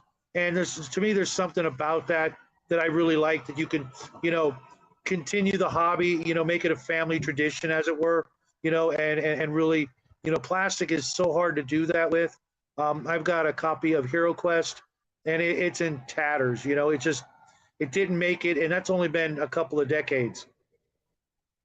And plastics, don't get me wrong, with the technology and, like Justin says, the STL files are great, but we still do it old school. And what I mean by that is we don't use printers. We have vulcanizer machinery. We have casting machines. We create from the raw rubber. We create the molds. We do it all old school, like it was done 20 plus years ago. Well, still done today on certain companies, but we do it like that. We are doing some research into the plastic and the the STL files and so forth, but metal's in our blood, that Literally. yeah, it literally is in our blood, and it is who we are. So I don't really see us unless there's a different breakthrough for us. And kind of like you said, Justin, there, the 3D printers are extremely expensive, at 5 to 10 grand for that or For metal. more. So it's just with the equipment we already have invested in. We know how to work the equipment. It's just second nature to us. It's a matter of having the sculptors, which we know, who still work in the old material and the putty for us. That, Okay, I want to address one really good question. Then I'm going to bring in Connell and Hungar, and I'm probably going to bring in one more person. Mark asked, what is it about the Arduino lore, setting, mechanics, etc., that make it different than traditional fantasy RPGs? Well, right off the bat, this is one of the original RPGs, as it were, or at least a supplement back in the earliest of days before it tried to become its own RPG. But George, what would you say to this? Okay. What makes Arduino different is, one, like Shadow was saying, it was 1977. It was there just a couple of years after D&D. And it was the setting, going back 40 plus years now.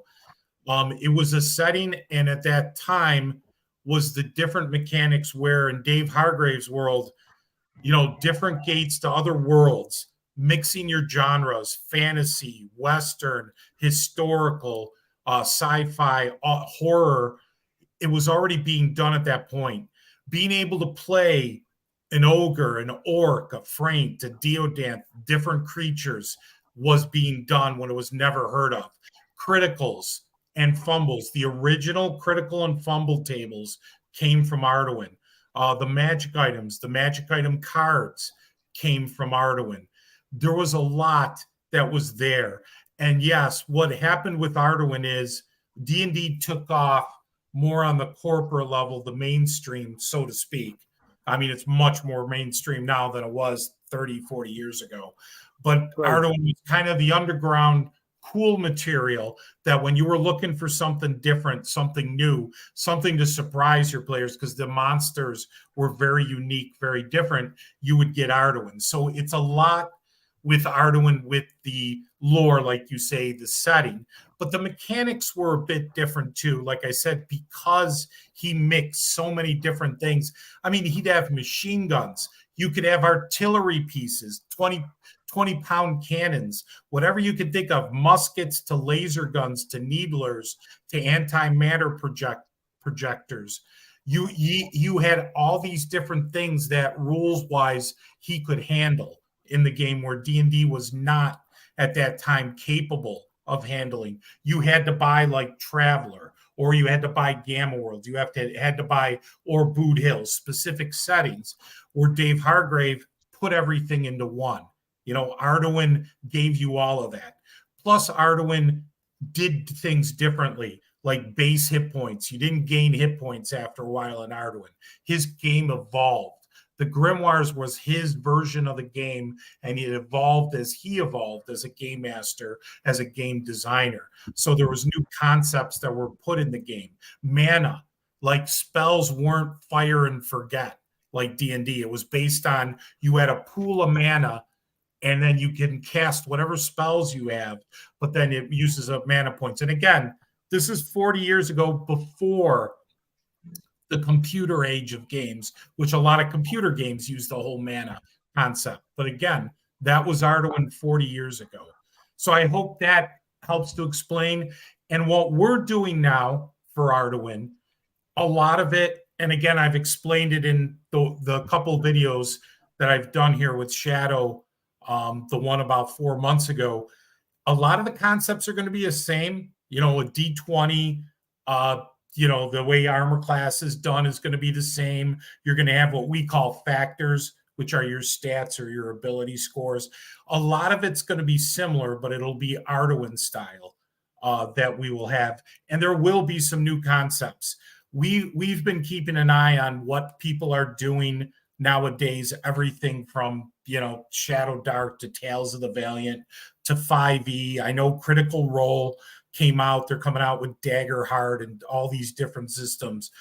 And I know what we're developing, and we believe in it. And it's going to be a little bit different than D&D, but it's going to be extremely compatible with a lot of all the old school stuff, which, again, Arduin always was. Arduin was always the system where you use D&D as the core, and then you added on whatever you'd want from Arduin to add onto it. I hope that Mark kind of gives you a good concept of Arduin itself. But I believe, obviously, with what we're doing now with Arduin, and again, it's going to take us another 13 months or so. I wish I could talk about it, but even recently, there's concepts and things we're doing that I believe in that no one else is doing. So I'm very happy about that. I like the Arduin setting. I've got the books. George Hungar. I won the books last giveaway. Awesome.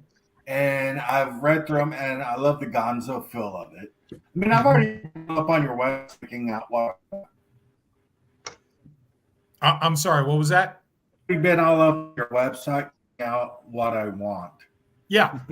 Just Also, whatever. Like I said, pick a book or paper product, pick a mini. It can be any mini too. If you want the Black Dragon, pick the Black Dragon. We don't care. I picked the map, the world map, because it's going to go on my wall. I picked the Black Dragon. It's absolutely gorgeous. Of course, I got the Black Dragon. And I've already got an Arduin Bloody Arduin shirt, so another shirt would be awesome. Also, Chadwell, I'm streaming your show on my channel, so it's getting double streamed. So it'll put Thank more. you, sir. So I've been streaming it on my show, on my channel for a little bit. So a lot of people is going to learn more about Arduin. Hopefully, any of my subs that are bothering to watch are going to learn more about Arduin. Does that changes to correct his name? Oh yeah, on my show, you can just toddle right the hell off. Of course, on my show, it's named Shadwell. 3rd year anniversary or 3 year. Yeah, it's funny. I just got done reading Terry Pratchett and Neil Gaiman's The Good Omen. I probably read that book at least once a year. And one of the main characters in that book is named Shadwell. So it's going to stick with me for a while. Yeah. You should watch my 3 days a week shows with Shadwell. George Connell. Connell's nice my little brother. Nice to meet you. Bringing in Bo. Now, I kind of like the way Crafty Gamer put it. I am a professional DM. That's part of my side hustle. I like the way he put it as what did he call me? A table topper. No, a table breaker, which is a whole different channel, Merc. So I'm like, I think that's just going to be my new title, But no, my boss has been looking for a new system. I run table at his shop, and it's mainly 5e. Every once in a while, I could push Pathfinder. Mm-hmm. And I won a book last time Chadwell did this stream giveaway. And I liked what I read. I don't know the system at all, but I liked what I read. Grab the trilogy if you don't already have a book. Grab the trilogy. In my opinion, it's the best all-around book. And if you want, Connell, one of the best things about the books, and if you're not familiar with Arduin, what I tell people is get one of the books, just one of the books. You don't have to invest a lot. And if you read any of them, it doesn't matter which one, it gives you inspiration and ideas and cool. It opens up your mind, and it's like, oh, that's cool. And what I try to stress to people with the unfortunate, that's awesome, Hungar, with that is it's like people don't know it, and they don't realize how much, and I've said this before and I will stick with it, how much Arduin gave to the community. There is 99.9%, and this is not being arrogant, of what you see even in modern gaming, Arduin did 40 years ago. It's not new to me. When I see something, it's like those concepts, those ideas, they were birthed. Arduin was the wellspring. And I tell this little story too, why we feel so adamant. Dave and I, we went to GaryCon about 2 years ago, and we met up with Earl Otis, which Earl Otis, one of the most famous artists in the gaming industry, his start, guess where he got his start from, was in Arduin. Some of those first books, you will see Earl Otis artwork. And what he told us, he gave us a great story. White Plume Mountain, I believe it's S1 from TSR. Favorite adventure of all time? Yep, White Plume Mountain. You'll see an overland map he did. And he had like a thicket, and he had an undead dragon, like the layer of Draga in the corner. He told us, Dave and I, this story, and said when he did that as a homage to Dave Hargrave, who had passed away. And when he presented it to the TSR people, he said, "This is a cool thing that I did. It's an undead dragon." Do you know at that time they had no idea what an undead dragon was or anything about it? And that told me so much, because Earl was in Dave Hargrave's game. He did artwork, he played, and he said you wouldn't believe how far ahead Dave's game was to even the creativity. And what's unfortunate is Dave Hargrave and Gary Gygax sued each other at one point because TSR was completely threatened with what Dave Hargrave did. And Dave had an ego too, don't get me wrong.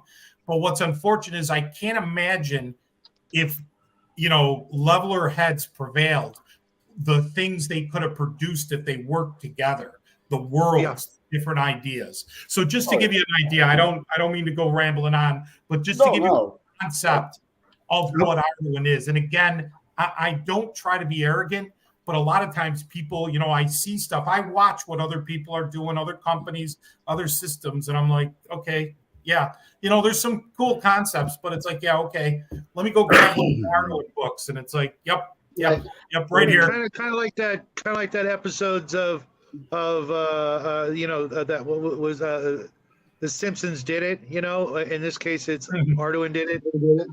I will say this about the Arduin books too; they are very well put together. The bindings and everything. I've got the hardback. It's very well put together.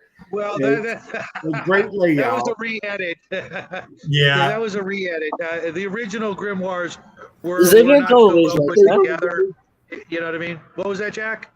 They weren't always like that. No. Yeah. But the one, They were stapled together, I think. Yeah, the one that I've got is a great book, well put together. The layout's really easy to read through, really easy to learn the system. It's a good book, and it's got a lot of good stuff in it. I am a fan. I'm not running it right now. I'm not running anything right now, but I do plan on running it in the future. With the shop I work at, is very much is how can I get players into the door? And you can't do the hobby without bouncing into the 800-pound gorilla that is WotC's second edition, aka fifth edition. So I feel like I say this jokingly, but I always feel like a drug dealer when I'm trying to push RPG games on kids, because my standing line is, if I can get your kids hooked on these games, they're not going to have money. They're not going to have money for drugs when they grow up. Yeah, correct. The games are a great avenue, especially if you can get them around the table live. It's socialization. You're using your, English skills, your math skills, your critical thinking skills. How do I solve this? How do I get them all? There's so many benefits to gaming in a sense. And I agree with you. Instead of getting yourself into trouble, you're hanging out with your friends. You have some pizza and some stuff to drink and chips, and you're having a good time and you're socializing. That's Right. another aspect. I really believe, and I get the whole VTT. It's great when you have people like this around the country so you can communicate. That's great, but nothing beats if I'm at the table around with a group of Oh, people. I immensely agree. I'm in a couple games on the internet, but the sacrifice is I'd rather be at a table. I really would love to be at a table, but when you got one guy who lives in Tennessee, for example, or for Bruce's campaign, one guy lives in Scotland, majority of the party lives in Texas, it feels like. I just was like, either I don't play and get to hang out with my buddies on principle, or I just suck it up and deal. Yeah. No, I understand. And we've even looked at that. It's just too costly for us. We actually looked into the whole VTT avenue, and it's just too much for us right now to get into it. And again, it's something we want to eventually do. Actually, what's funny internally, we use Zoom right now. When we do our own internal, just in-house play testing, we use Zoom with an old Chessex mat and our miniatures. And we have and it's just old style. Absolutely. That's the way to do it. That's how Bruce does his. I don't really want to talk about any other system out there since you are you're here, and I think that to me that's just incredibly rude. Talk about Arduin. We got the Arduin dude on. We're going to talk about. Yeah, we're going to talk about that. I'm going to bounce. Love the miniatures. Yeah. I'm out. Take care, Hungar. I will see you Monday. We got a lot to talk about, my friend. Yes. Thank you, Hungar. Appreciate it. Thank you for all your input and support. Always, man. You got a good product. If I thought the product was crap, I'd say it was crap. And you know what? We appreciate the straight talk. If there's something wrong, just let us know. We have no problem with that. We're always looking to improve. So if you see something and it's not up to par, just tell us. We have no problem with that, and we change. Will do. Justin, you're a loser. Now, are your miniatures pre-painted or no? Is it no? Yeah. Paint them yourself. The problem is, no big secret here is I'm colorblind. The only color I see is red. Then paint them red. The red ones go faster. Yeah, they would actually, but the Black Dragon I thought was cool. You have another one was like an undead wolf shaman or some variation of that. When you offer, I went to the site really quick to browse, and I love skeletons that have any kind of fur on them. I don't want to paint them. I don't want to pay somebody to paint them. That's why I wanted to ask. Yeah, I apologize. Unfortunately, if we did do that and had them pre-painted, it would escalate the price. Naturally, yeah. I wish I wish we could, because if we could, we'd do it and try to make it as cheap as possible for everyone. But we have a lot of other undead, including a lot more skeletons in the pipeline. We want to expand the lines. And we have that nice little advantage that what's funny is we were a miniatures company first, then we grabbed Arduin and brought that in. So miniatures is our core, and now we have Arduin, and now we're making that our core. So it's an infusion that we've got the package of, we got the role play game, now we've got the miniatures, and we've got all the support material. And like I said, right now, it's a lot of building. Like I said, we don't say much, but we just have, I don't know how else to say it, thousands and thousands, literally, of dollars that we're spending into maps, into books, into adventures, into miniatures. And again, we're not making much. We're not making anything because we're building the system, which we could have easily caved and just said, you know what? Okay, we'll just do OGL or jump on Orc or Tales of the Valiant. We're like, you know what? We're not doing that. Why? Because we have an IP that's been there since the beginning. We have a product, an IP that has name recognition, that it's its own entity. And Arduin needs to stand on its own 2 feet, period. We feel just as invested in Arduin like D&D for those original owners or the Gygaxes did. So we're not, I'm sorry to say, and I've said this before publicly, and I can say again, we're not going to give up our product to someone else or to other people or use other people's stuff. we're creative enough and Arduin's good enough that we can do it on our own. And again, I'm not trying to come across like that, but we feel strong. No. When this is said and done, we are literally the team we have, which is all part-time people because everybody has a job. We're going to invest 3 to 5 years of our life to do this. And literally at the end, tens of thousands of dollars. And that's no joke because we're getting real artwork. We're getting real writers. We're not skipping it. And that means a lot to us because we're investing in it and we're spending the money to do it right.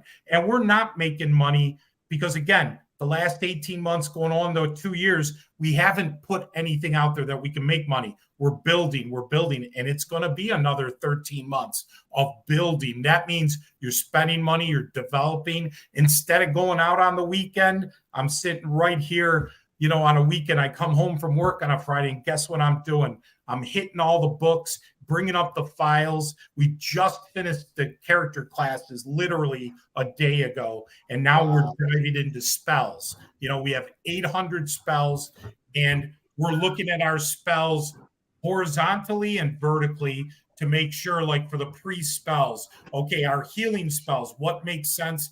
Do the different levels we have make, and it's a build. Even though we have tons of material, Arduin's never been cohesive, and we need to build a cohesive system that makes sense. So when you're running it, it's understandable. When the players are playing, it's fun, and we want it to be fun. There's enough meat on the bones that it's cool, but it's not overboard where your character takes 3 hours to build.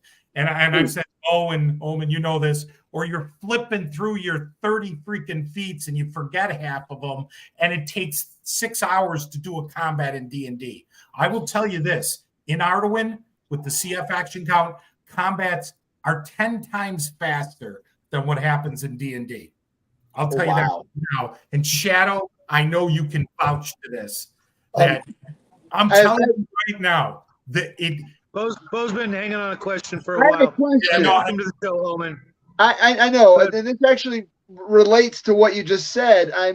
I'm a big fan of. I mean, to me, when I think about the old school, that old, Kingdom of the Petal Throne, Arduin, Blackmore, the old stuff. I'm a big fan, and I'm also, as I get older, a big fan of separating system from setting.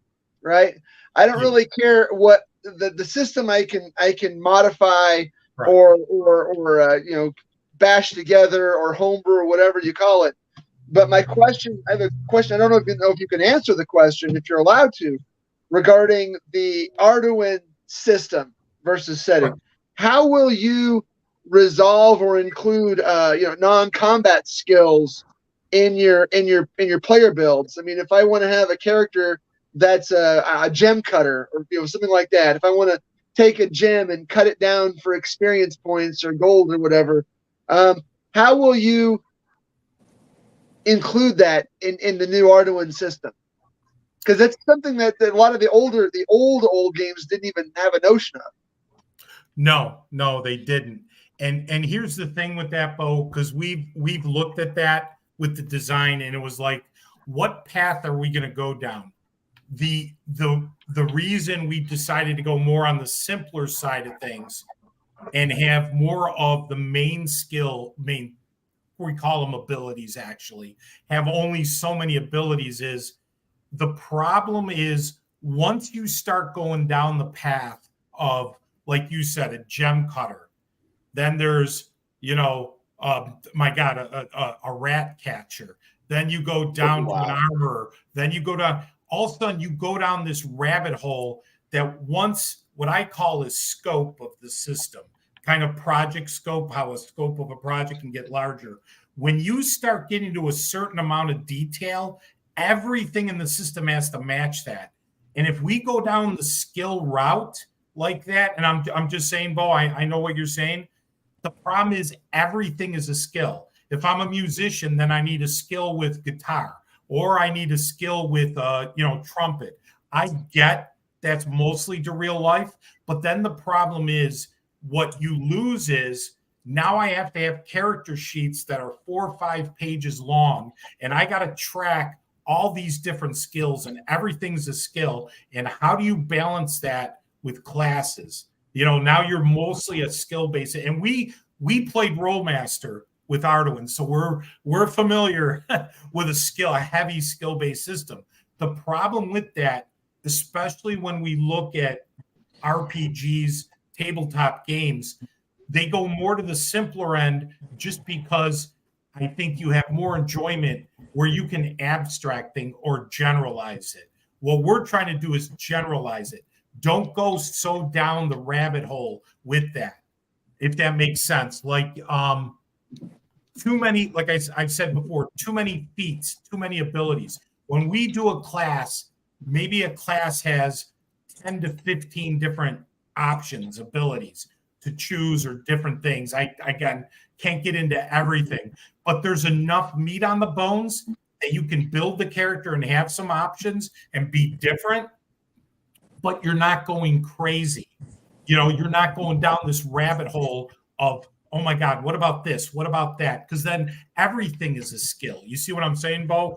Yeah, everything becomes a skill, which some systems, that's what they do, and that's great. And there's nothing wrong with it. Like I said, we played Rollmaster back in the day. We did more of those skill-based.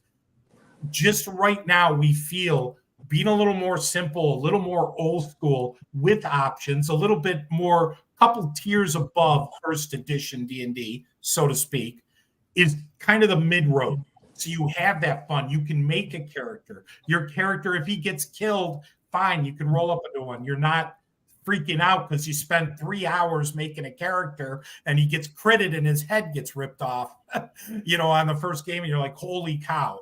Right. So George, that's the thing. So we're not getting down to the level of a gem cutter. If someone does that, it's an NPC, or if you want to gain the skill, here's the big thing, Bo. If you want that in the game, you can easily put it into the new Arduin, Bloody Arduin. If you want that, I guarantee you right now, you can make it. We're just not going to go down that path because we don't want to get into a skill-based, because we're more of a class-based. And the reason we're doing more class-based is because of simplicity. If I want a warrior, I take a warrior. We did split out barbarian, knight, samurai, scout, just because instead of having an option like D&D where you have a subclass that's like a different category, like you choose it in your class, we made it a different class because it's easier. So if someone grab the barbarian, if you want to play a knight, here you go. It's pretty much 75%, kind of like a warrior, but there's specific things that they get or start with or have options to. So it's that perfect middle road for someone. And Conwell, it goes the way you said, and Omen, I'll get back to you. I'm sorry. Don't mean to. Like you said about trying to introduce kids to something new, we want a system too where the game master can run it and not be so overburdened. Because if you don't have game masters that are, good with the system, are comfortable with it, it's never going to get off the ground. So George, two things. One is, thank you very much for the book you gave me a while back. No problem. Which is a hefty tome, and I like the tables in the back. And I know this one's Jackie loves that book. What's that? Jackie loves that book. That one? Yeah, but the other part is I know you're talking about that, and to me, it's kind of splitting the baby here. I actually like what 5e did for one of their options, the Dungeon Master's Guide, which is you just pick a profession, and the Dungeon Master determines whether that skill's in that profession or not. It's like you're a sailor. Can I tie knots? Yes, you're a sailor. You know how to tie knots. Can I climb? Yes, you can swim. But that's up to the DM to decide, not for the player to sit there and go, I want this skill and this skill and this skill. And that's just one option for going through. But anyway, 13 months. Do you know about how many books you're looking at, or? We're looking at 3 core books. Okay. Player's Handbook, Game Master Guide, and the Monster Manual. Kind of an ode back to D&D. Your 3 main books. So if you're a player, we want people to get all the books, but as a player, you need the Player's Handbook, the Game Master. Obviously, will need the other books, but it's the same thing. The Player's Handbook all the races, all the classes, all the equipment, all the spells, all detailed out, all the factors, just kind of an ode. But in addition, we're going to have a character creation section that'll take you from step 1 to step 50. You can follow that to make a first level character step by step automatically. So there, if you have a new group of players and you're a game master, you can tell them bust out your players' handbooks, get your character sheets, and you can build that, and it'll direct you right on the character sheet. Fill in this, fill in that. And again, it's not that complex. It's just very detailed to say, do this, do that. Your 6 factors, 6 stats, AC, hit points. These are going to be things that are going to be very familiar, especially to any gamer. So we want to make it simple. Game Master Guide, obviously, kind of like the old Dungeon Master Guide, except we're going to have a ton of charts. Magic items are going to be in there, but we're going to have a lot of explanation, how to do things, how to run things, expand on things, explain why we do certain things. And then the Monster Manual will be this compendium of 600, 700 monsters. It'll be a gigantic book, just stock full of creatures from A to Z. I'm going to ask another question because I know as I get older, this is what I found works really well, at least for doing things. Is are you going to do an introductory like box set or anything for the game? Because I know and I'm thinking of like most of the box sets I see, it includes everything except on how to do character. And so it gives you the basic rules, an adventure, and pre-generated characters, and it's just here you can play out of the box. You don't have to do everything, and then if you like the game, you can go from there. It seems like those work out pretty well for most game companies, but I'm not sure. I mean, I don't know about the mechanics, but the older I get, the more I've actually enjoyed those as first exposure to people that aren't familiar with the system. Correct. We might come out with something of a small little like guide or an introduction. We may not even charge. It might be a freebie. The problem with the box set stuff is you end up, from a production standpoint, you spend an awful lot of money on boxes. Right. And it's insane how much the damn boxes cost just to produce that. I've heard the boxes cost more than the hardbacks in many cases, but I mean, even if it's just one of these, like you said, whether it's online or something, but I found that those are always great introductions to people that aren't familiar with the system, and it gives them just enough of a taste that people are like, oh, I like this, I want more, and then go for the book. So that's what I was looking at. Yeah, I mean, I don't care if it's a PDF or anything like that. I just found that the starter. Those quick starts that I want to call them are really good for getting people into something. Absolutely. And if I had it here, which I thought I had it, but it may be, I got it here. Here's something Dave Hargrave did a long time ago. And it's called the Arduin Primer. And it was this little book, like about 5 pages, that he gave concepts of his system to people and just some basic ideas of what it was about. So this might be something, I know this is very old school, this was typewritten and so forth. We may do something like that as a freebie or through drive-through RPG and have like a primer where you can see kind of the basics of the system, an example character, maybe a creature or two, an item of spells, just a few little different things to give it a concept of what we're doing. Or like a really short adventure. I know that they're, like 2 or 3 hours, something. And that's anyway. I just want to say thanks again. I just want to show off on just how thick this massive tome is. People don't realize, and I mean, this is a beast of a book, and it's got a lot of detail, and it's system agnostic, which is nice. So anyway, thanks again, George. I appreciate it. Oh, you're very welcome. Thank you. No, I appreciate the feedback. Believe me. We like I said, we appreciate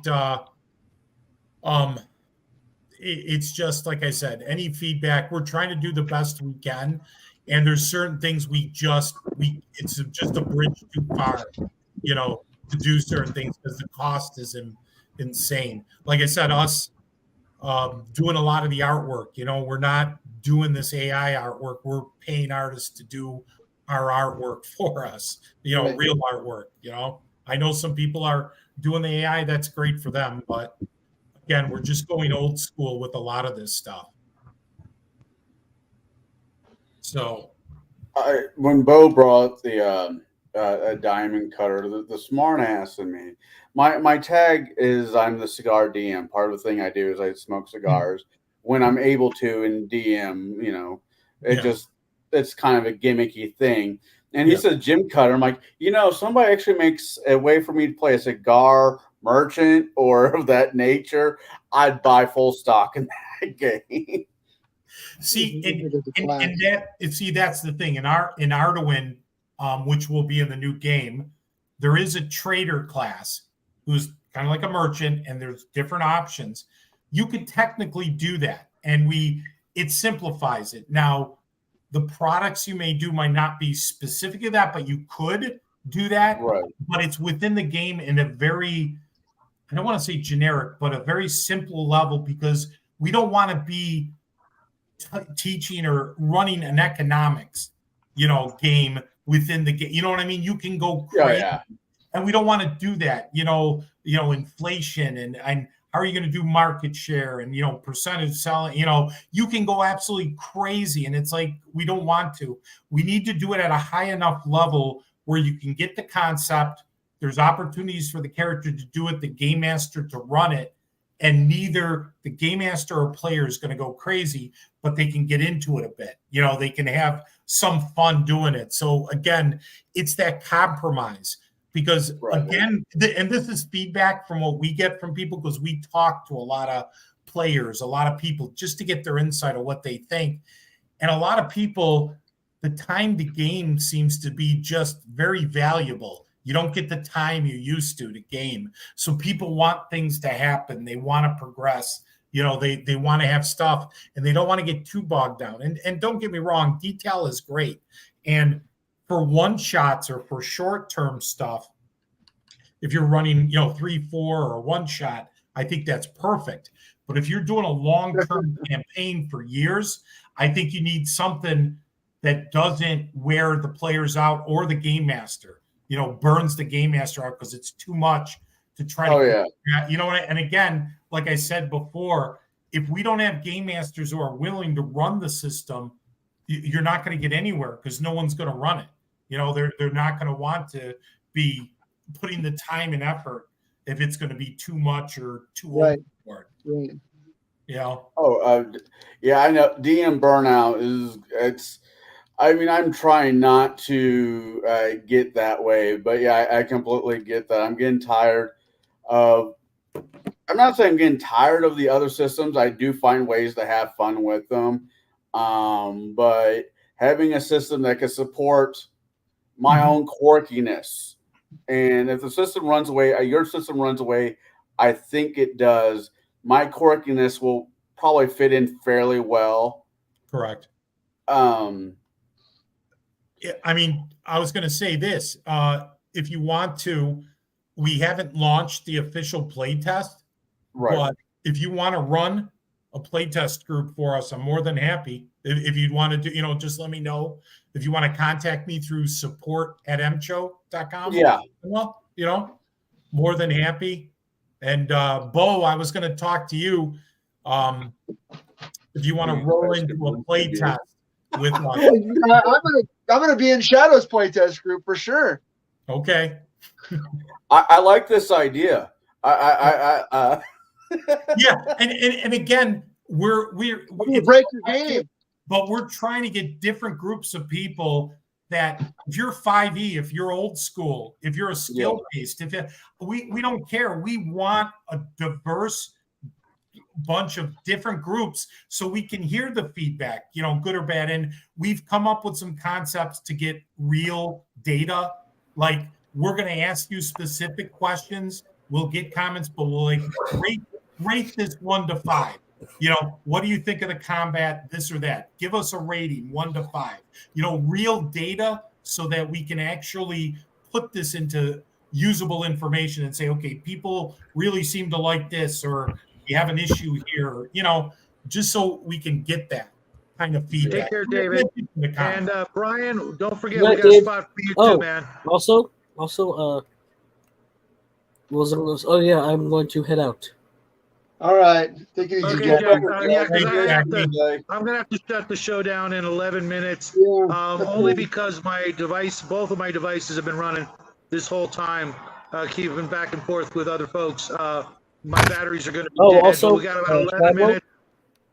or Woe, I think is Yes, the Don. actual name. And Brian's I invited. want to talk to James L later about something or show him something. Okay. I don't know if he's still in the thing, but I know he's awake, Oh, so that's we'll true. call him over in Australia, and as soon as we're done here. So he's yeah, gonna be I'll email you later. When you call James L, do you have to hold the phone upside down because he's in Australia? I think No, he's but we have a did big- send him a spatula. We Do did you send have him a to spatula. Do you have to have a big knife? I don't know.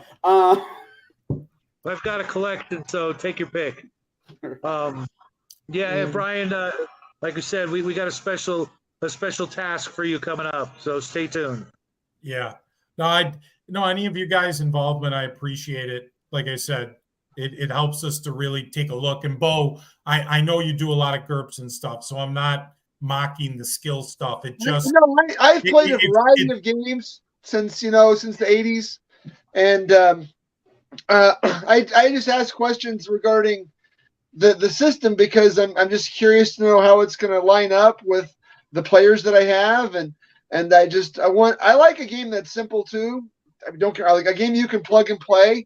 It really depends from a game master's perspective. What kind of world am I going to build? What kind of game am I going to run? Is it like an old school dungeon crawl? I mean, for crying out loud, are we going to run something like, kick down the door? Are we going to have to do something more political? A deep thinking campaign with a lot of deep role playing. Can we find a way to meet in the middle and do both, like we're doing right now? And I like a challenge, and I like to solve problems. So I will try to email you later in the week regarding play testing, because I would be happy to, get some of my players involved, and either with Shadow or independent of them, and see what we can. Because I've got a lot of friends that are like big into the skill-based games and such, and we're going to find out what everybody thinks. Yeah, no, I'd appreciate that, and Conwell with you too. Again, we're trying to get that balance where you can have everything. You can play old style, kick the door down, kill the monster, grab the loot. If you want to do that, that's great. But we want to have the political intrigue. Like I said, with our trader class, and there are other classes where it's not necessarily combat, it's politics. It's different involvement. You can have the courtesan, it's a big one too. But we have the techno, who's more technology oriented, who has their own guild and do stuff. There's so much more I could talk about. I know we only have a few minutes, but just for your information, Corwell, because I know you weren't there before, 6 stats. We do SF, which is strength. They're called factors, and it's strength, health, coordination, CF, RF, which is reasoning factor. Then you have ego factor and influence factor. You have 6 factors. Guess what? Strength, intelligence, dexterity. It's portable right directly to D&D, but it's Arduin. Arduin's always had those. Hit points, we do racial and class hit points, but whatever you have at first level, this is what makes Arduin completely different. Whatever your hit points are at first level, guess what? You never gain another hit point in your career. Your character will have about 50 hit points. That's it. Unless there's something magical or something different. And you'll be surprised how the game plays different.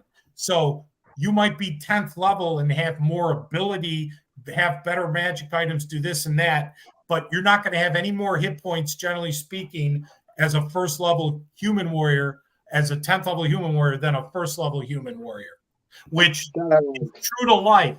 Veterans and green troops died together. It just, one was better equipped to handle circumstance than the other. But again, I'm giving you bits and pieces without the whole picture. So you have to see the whole picture. But there's some things in Arduin that are different. You're never going to have 100 hit points in Arduin. That doesn't happen. Which makes it different. Again, we'd have to go over it. I don't know how you feel about that, but the play style and the strategy required are so different. Whether it's the first game you play or the 50th game you play, you have to play completely different and you have to play smarter. It's a brutal game that a lot of, especially old schoolers that are bored are going to love. New schoolers are going to love it because it's got so much to offer right out of the pipe. Like you said, you've got a lot of choices, more than enough to keep you happy. And it's not so complicated that you need a freaking spreadsheet and an app to help you build your character and keep track of it. Jackie and I made so many discoveries going through the books over the years. There's just so much more to offer from what I've seen in the past and things that I've learned that's really going to shake people up. The games that are out right now are all so close to being the same game, Exactly. with a few exceptions, of course. This one's going to really shake some people up, and it's probably going to piss some people off, but it's going to make some other people go, "Oh my God, where have you been all my life?" Yeah, and we have 25 races and 20 classes at this point, so. Right. We have quite a few different variation in races, centaurs, the standard elf, dwarf. We've got Kai Shang, Kai Zarin, which are Arduin, Fraints, Deodants, Saurigs, which are lizardmen, two-type desert and swamp, Thrun, which are four-armed, bigger guys, Urix. Or green.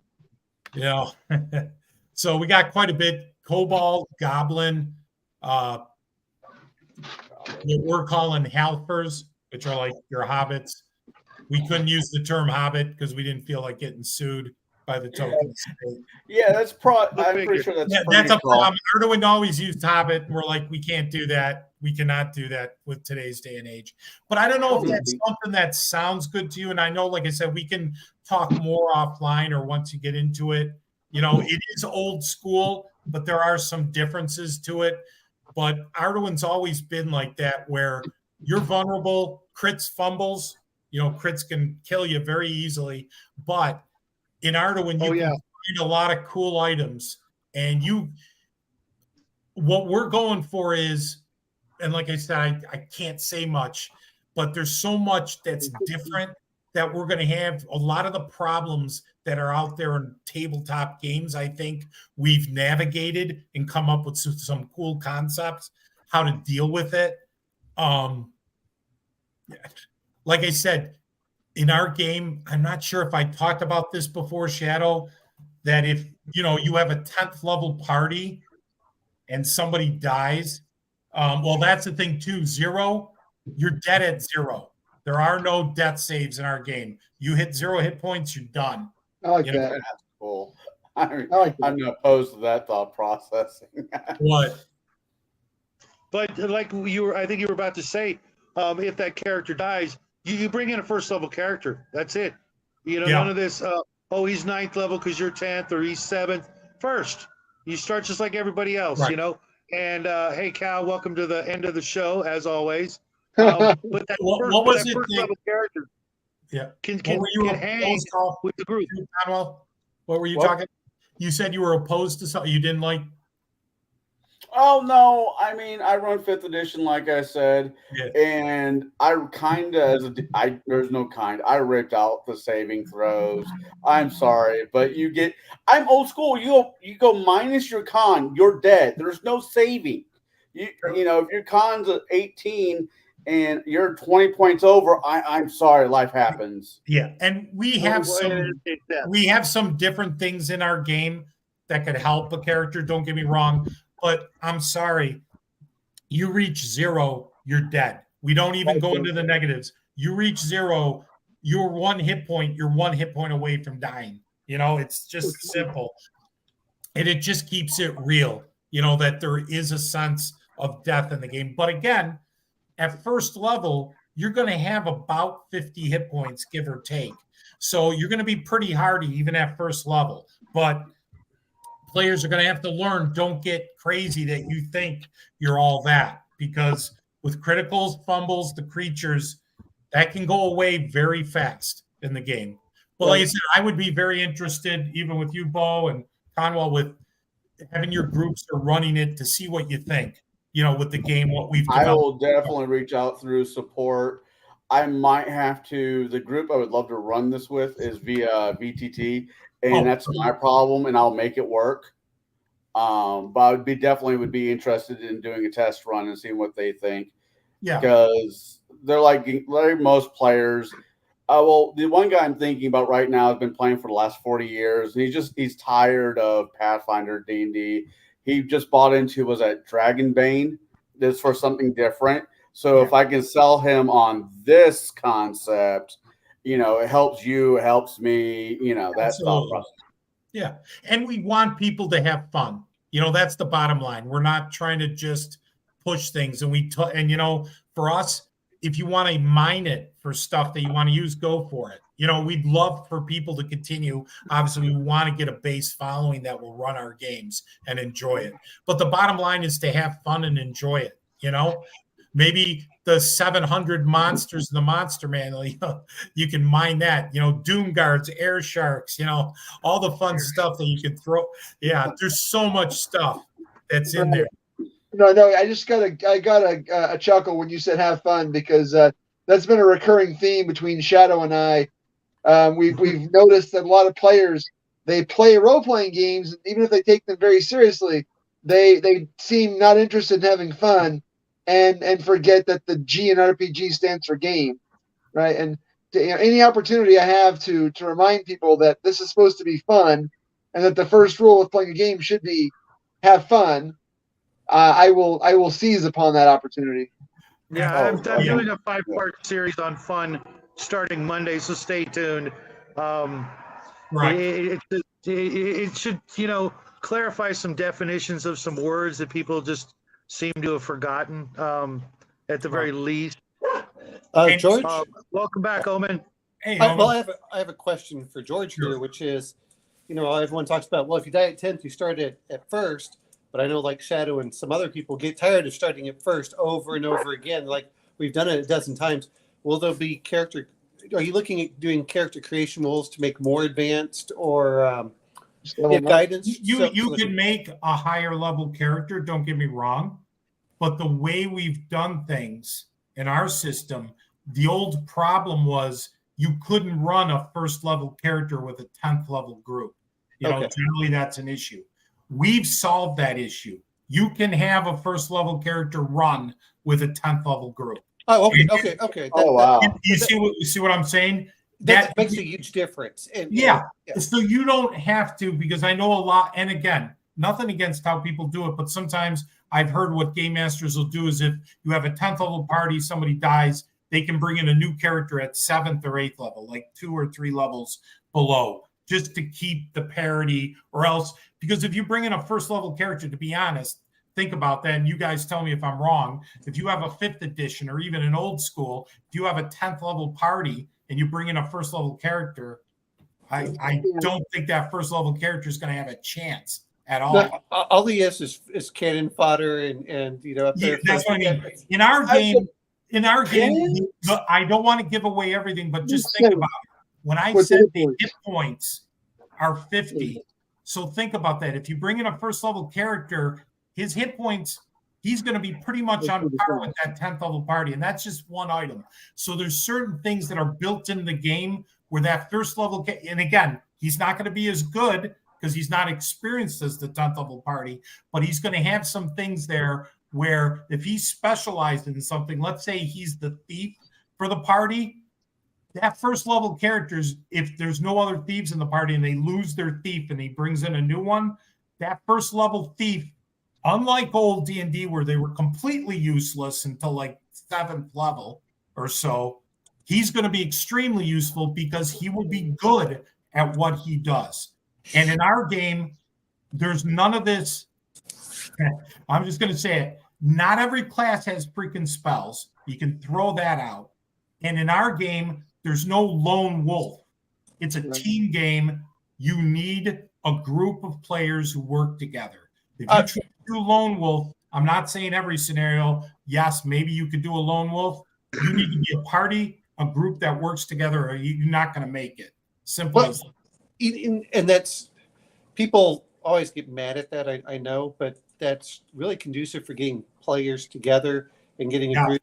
But one other thing I'm going to mention, because you were talking about all the prep work you're doing in 13 months, and to me, you're doing everything right, in my opinion, is by making a good, solid world, a good, solid system, instead of trying to rush it out to see whatever's best out there. You're really building for something longevity, which, you know, I've been looking at Warhammer Fantasy Roleplay and then some of the others. After 30 years, people forget. They take a life of their own, and then whatever that core that you set down builds upon that. So that's always good. And it's glad to see that you're so passionate about Arduin. Unlike, you know, some people, I mean, they do, but, you know, they're... You can tell when they're fake. You can definitely tell when they're just mailing it in.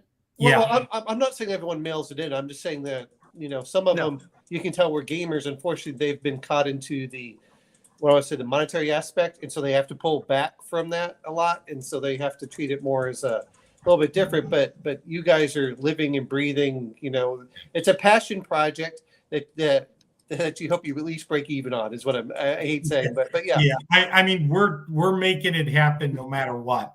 And again, I'm being completely honest. It's the Dave, you know, my partner Dave, who was on here, him and myself. It's the Dave and George Bank rolling this whole thing. I mean, we make money, don't get me wrong, we get orders, but it does not cover everything, not even close. You know, there's a saying in the role play game industry, the gaming industry. If you want to make a small fortune in the gaming industry, start with a large fortune. Right, yeah. You know, well, but no, but I mean, I can tell just by the way you're talking about it, and you've worked through, you know, everything. Yeah, we're putting a lot of effort. And that's why we're listening to people. You know, we're not arrogant. We're like, oh, we know what we're doing. You know, we're this. No. We're listening. I mean, we're passionate about certain ways to do things, but we're willing to listen. You know, if we got a concept together and someone comes to me and, you know, play testers look at it and they find some fatal flaw, guess what? We're going to change it. Even if we've developed it and say, oh, God, didn't even think about that. You know, man, that came out of nowhere. But that's why you need to play test. And I'm telling you this, we've done a lot of board games. We've played a lot of games, a lot of role play games. People say they play test. No, they don't. We play games. We'll put a board game down. In 10 minutes, we find something wrong and go, how did you miss that?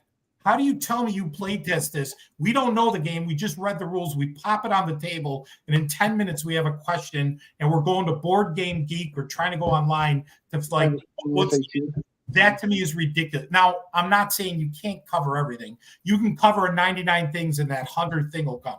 But if you put the effort in to cover all the issues, you should be able to cover any critical or fatal issues, at least. And the little minor stuff, you know what, we can deal with, but we're trying to clean up and make it as clean as possible. And believe me, I've had to change things over the 18 months. Stuff that I thought was great changed, then changed again. You know, and it was my own baby. Actually, I had someone tell me, I don't want to say this in a bad way, but they're like, George, you're going to have to be willing to kill your own baby.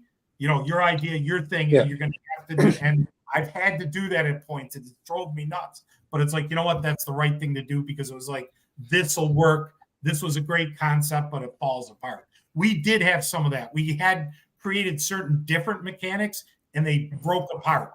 After one play test that we had early on, it was like, or it was too much. You know, we had this whole other system, different dice would set, and we're like, no, throw it out.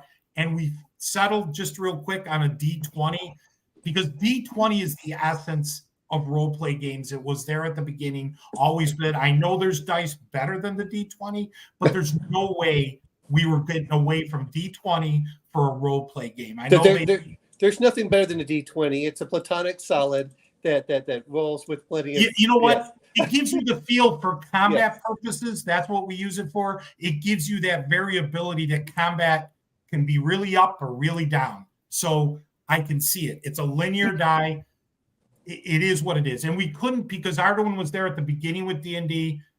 And Arduin tried to go to a percentile system. That was a disaster. A&E was a disaster.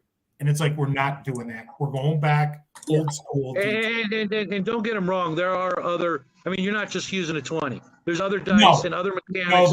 And there's a couple of really clever mechanics that I know are going to please certain people who like the bell curve.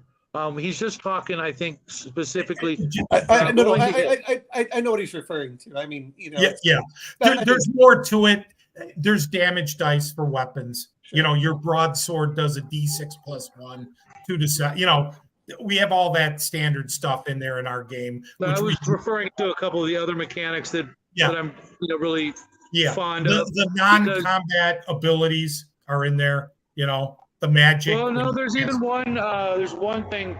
With what we were talking about that comes into play quite often. And it is a bell curve mechanic. But, when you're rolling a hit, it's a D20. Just make it simple, boom. It's No, I kind of figured that the way that you were talking, it's very similar to D&D. But and because combat, it makes more sense. If you're like doing a skill or something else, that doesn't, only using one kind of, set of dice is going to irritate more people than it's going to please in the long run. Because everybody has this bag of dice, but when it's intuitive and intelligent to use something else, you use something else. And we found, just so you guys know, I know there's systems that use pool dice like sixers, 12s, whatever it is. We found that most people, it's a novelty for a while. My bag of dice. It's like you know what it's after a while? I'm playing Yahtzee. I don't think we have a bag of dice, but I have a dice of dice. Yeah, no, that's awesome. I'm you know what's fun with rolling dice is when I get to roll for that wand or that fireball, and I get to roll a handful of sixers or a bunch of eights, but it only happens in certain circumstance because of special effect. If it's done all the time, it becomes tedious and boring. Your pool dice, the novelty wears off, and it's like, again, I'm playing Yahtzee. Oh, I need all sixes. I need all this. But when I'm rolling it for a fireball or for fall damage, it's fun. It's something. Really. I mean, usually, like you said, I like dice pools. I'm a personal fan of dice pools. But I don't like more than generally 10 dice at any point. When there are more dice than I can hold in my hand, then it's not, that's too many. But and I'm just saying this from the feedback we get talking to get, and we talk to a lot of people. We want people to talk to us, and we want, what do you like? What don't you like? And it's interesting how you get certain answers and you start getting a lot of the same answers. And so we're like, okay. We think about that in the design. How are we going to fit that in? Or what can we do to get close to that or mimic some things that people like? And one of the things we want to do with the system, just another little thing, there's this whole attitude that you have to start off weak in the game. You're a peasant. You got a pitchfork. You got 3 nails and a torch and torches. I don't know where this torch thing came from either. Ridiculous. What I'm saying is ridiculous. To us, as an adventurer, you're a great specimen of your species or your race, I should say, because we use races. So you're above. You're a special character in the game. Yeah. So you should be something. That doesn't mean you're special in a sense that you have everything or know everything, but you're something special. There's this thing that players have to start at it's more of an old school thing, start at such a piddly level, and it's like, it shouldn't need to be like that. You should be a decent level to do something. You shouldn't be, like I said, like the old thieves, where at first level, they, 5% this, 10% that. It's like, you can't do anything. There's no fun.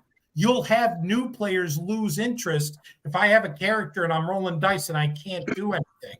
Well, so the assumption is that they're going to be competent. I'm going to mention a couple of things because I've been reading a few different monster manuals, and I don't know what you're planning on doing, but I've really enjoyed the unreliable narrator for some of the monsters. I liked Iron Kingdoms, which what they would do is depending on your skill or whatever, it would give information, and depending on the level of it, some of it was incorrect until you got really high. I don't know what you plan on doing with the monster manual, but man, having ecologies and where it's found and things like that is, to me, brings out a lot in the world instead of just having a random monster in a random place, actually putting it. I don't know how much work you guys are doing in this, but doing that to me helps out a lot. Even if it's like you said, even if they're less monsters, if they're more interesting, and then you give them, and I know it's a level-based system, but then you give them traits that you can add on to. Like, D&D will have like 6 different goblins for some reason, whereas you could just do one goblin template and then put other templates on top of the goblin. That would work out better. I don't know what you're planning on doing. With our monsters, we are doing the ecology of the monster, how they act. Are they aggressive, ambush? Are they physical undead, non-physical undead? But how they act, yes, we are putting that into our creatures to give them some life and some different abilities. And again, Arduin has a tremendous amount of creatures that are different than your normal force. So yes, we are doing guys, that. I'm gonna have to cut the stream. You guys can hang, but before I go, I want you guys all to say one last thing before I shut her down. You guys can all stick around and hang out, but I'm looking at like 4% before I can't let the stream go on because I need to do more streams this week. So I'm going to start with Bo. What do you got to say for everybody? Well, remember, it's your hobby, your way. Have fun, and remember that the hobby is not D&D, and D&D is not the hobby, right? There are 10 million and a half different games out there that are not based on the OGL or SRD. And I hope we all get together and play one of them soon. All right, I got to go too. My wife just sent me a text and reminded me that I have an obligation to tuck the family into bed. So I'll catch you on an obligation there, Hoss. I'll email you later, Jorge. Okay. All right, take it easy, Bo. Thank you. How about you, Owen? George, I appreciate it. For looking at this. I think it's going to be good for a lot of it. To me, it's going to be very interesting on how you do it. I don't know if your art's going to be black and white or color. They both have their advantages and disadvantages. What was that? Both. Oh, both. You're going to have full color and black and white artwork. And I want to say this much, and me being the DM, like forever DM a lot of times. Sometimes, even if I never play the game, if it's just fun to read, I would rather read a game book because it gets ideas flowing rather than just reading pure literature. I'm trying to go back and learn the literature that I missed from back then, but making it interesting from that aspect that you're doing, to me, then it's like, oh, even if I never play it, it's still a good investment. It's like, here, go look at it. You can mine it. Correct. And I always share things with my friend who's looking for an alternative to D&D. He loves 5e, but he's burned out on it and is looking for something different. And I've been trying to slowly migrate him to other stuff, but nothing's stuck. And he keeps on wanting to look at Pathfinder. I'm like, you're just replacing one bed system with another bed system. Hey. I like Pathfinder. You can like whatever you want. It doesn't mean it's good. It's my first love. It's what took me to prom. Let's leave it be. Anyway, take care. I'll let you guys go. Bye. Thanks, Omen. Okay, Connell, what you got to say before we say goodnight? What do I have to say before we call it a night? When an orphan takes a selfie, it's still considered a family portrait.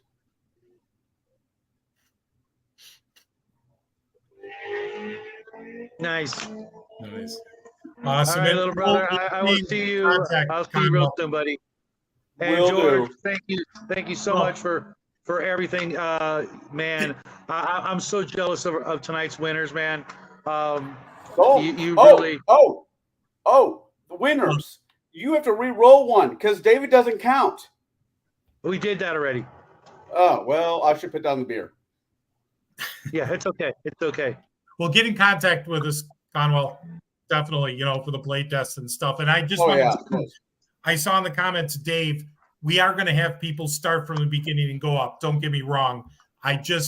We're not going to have characters be pathetic as first level. That's the difference. They're going to, if you're a first level thief, I can't believe they would train you and throw you out there and you have no ability to do anything. I know I'm using that as an example. So I hope that clarifies it. But yes, you're still going to have to earn your way. So, but thank you, everybody. Thanks, Shadow, for doing this. This is great. Thank you for everybody in the chat. Everybody in the chat also, and all you winners, remember to contact me on Discord, or you can contact me through the chat here, and I'll get back to you. And I won't be able to mail the prizes out for a little bit, just because I have a limited window that I can actually get to the post office. But I will get you guys' stuff out there. Everybody in the chat, everybody who hung out tonight, Jackie, my beloved one and only son, thank you for being such a trooper tonight. And everybody else, God bless. Have a great week. And as always, happy trails. Thanks, everybody.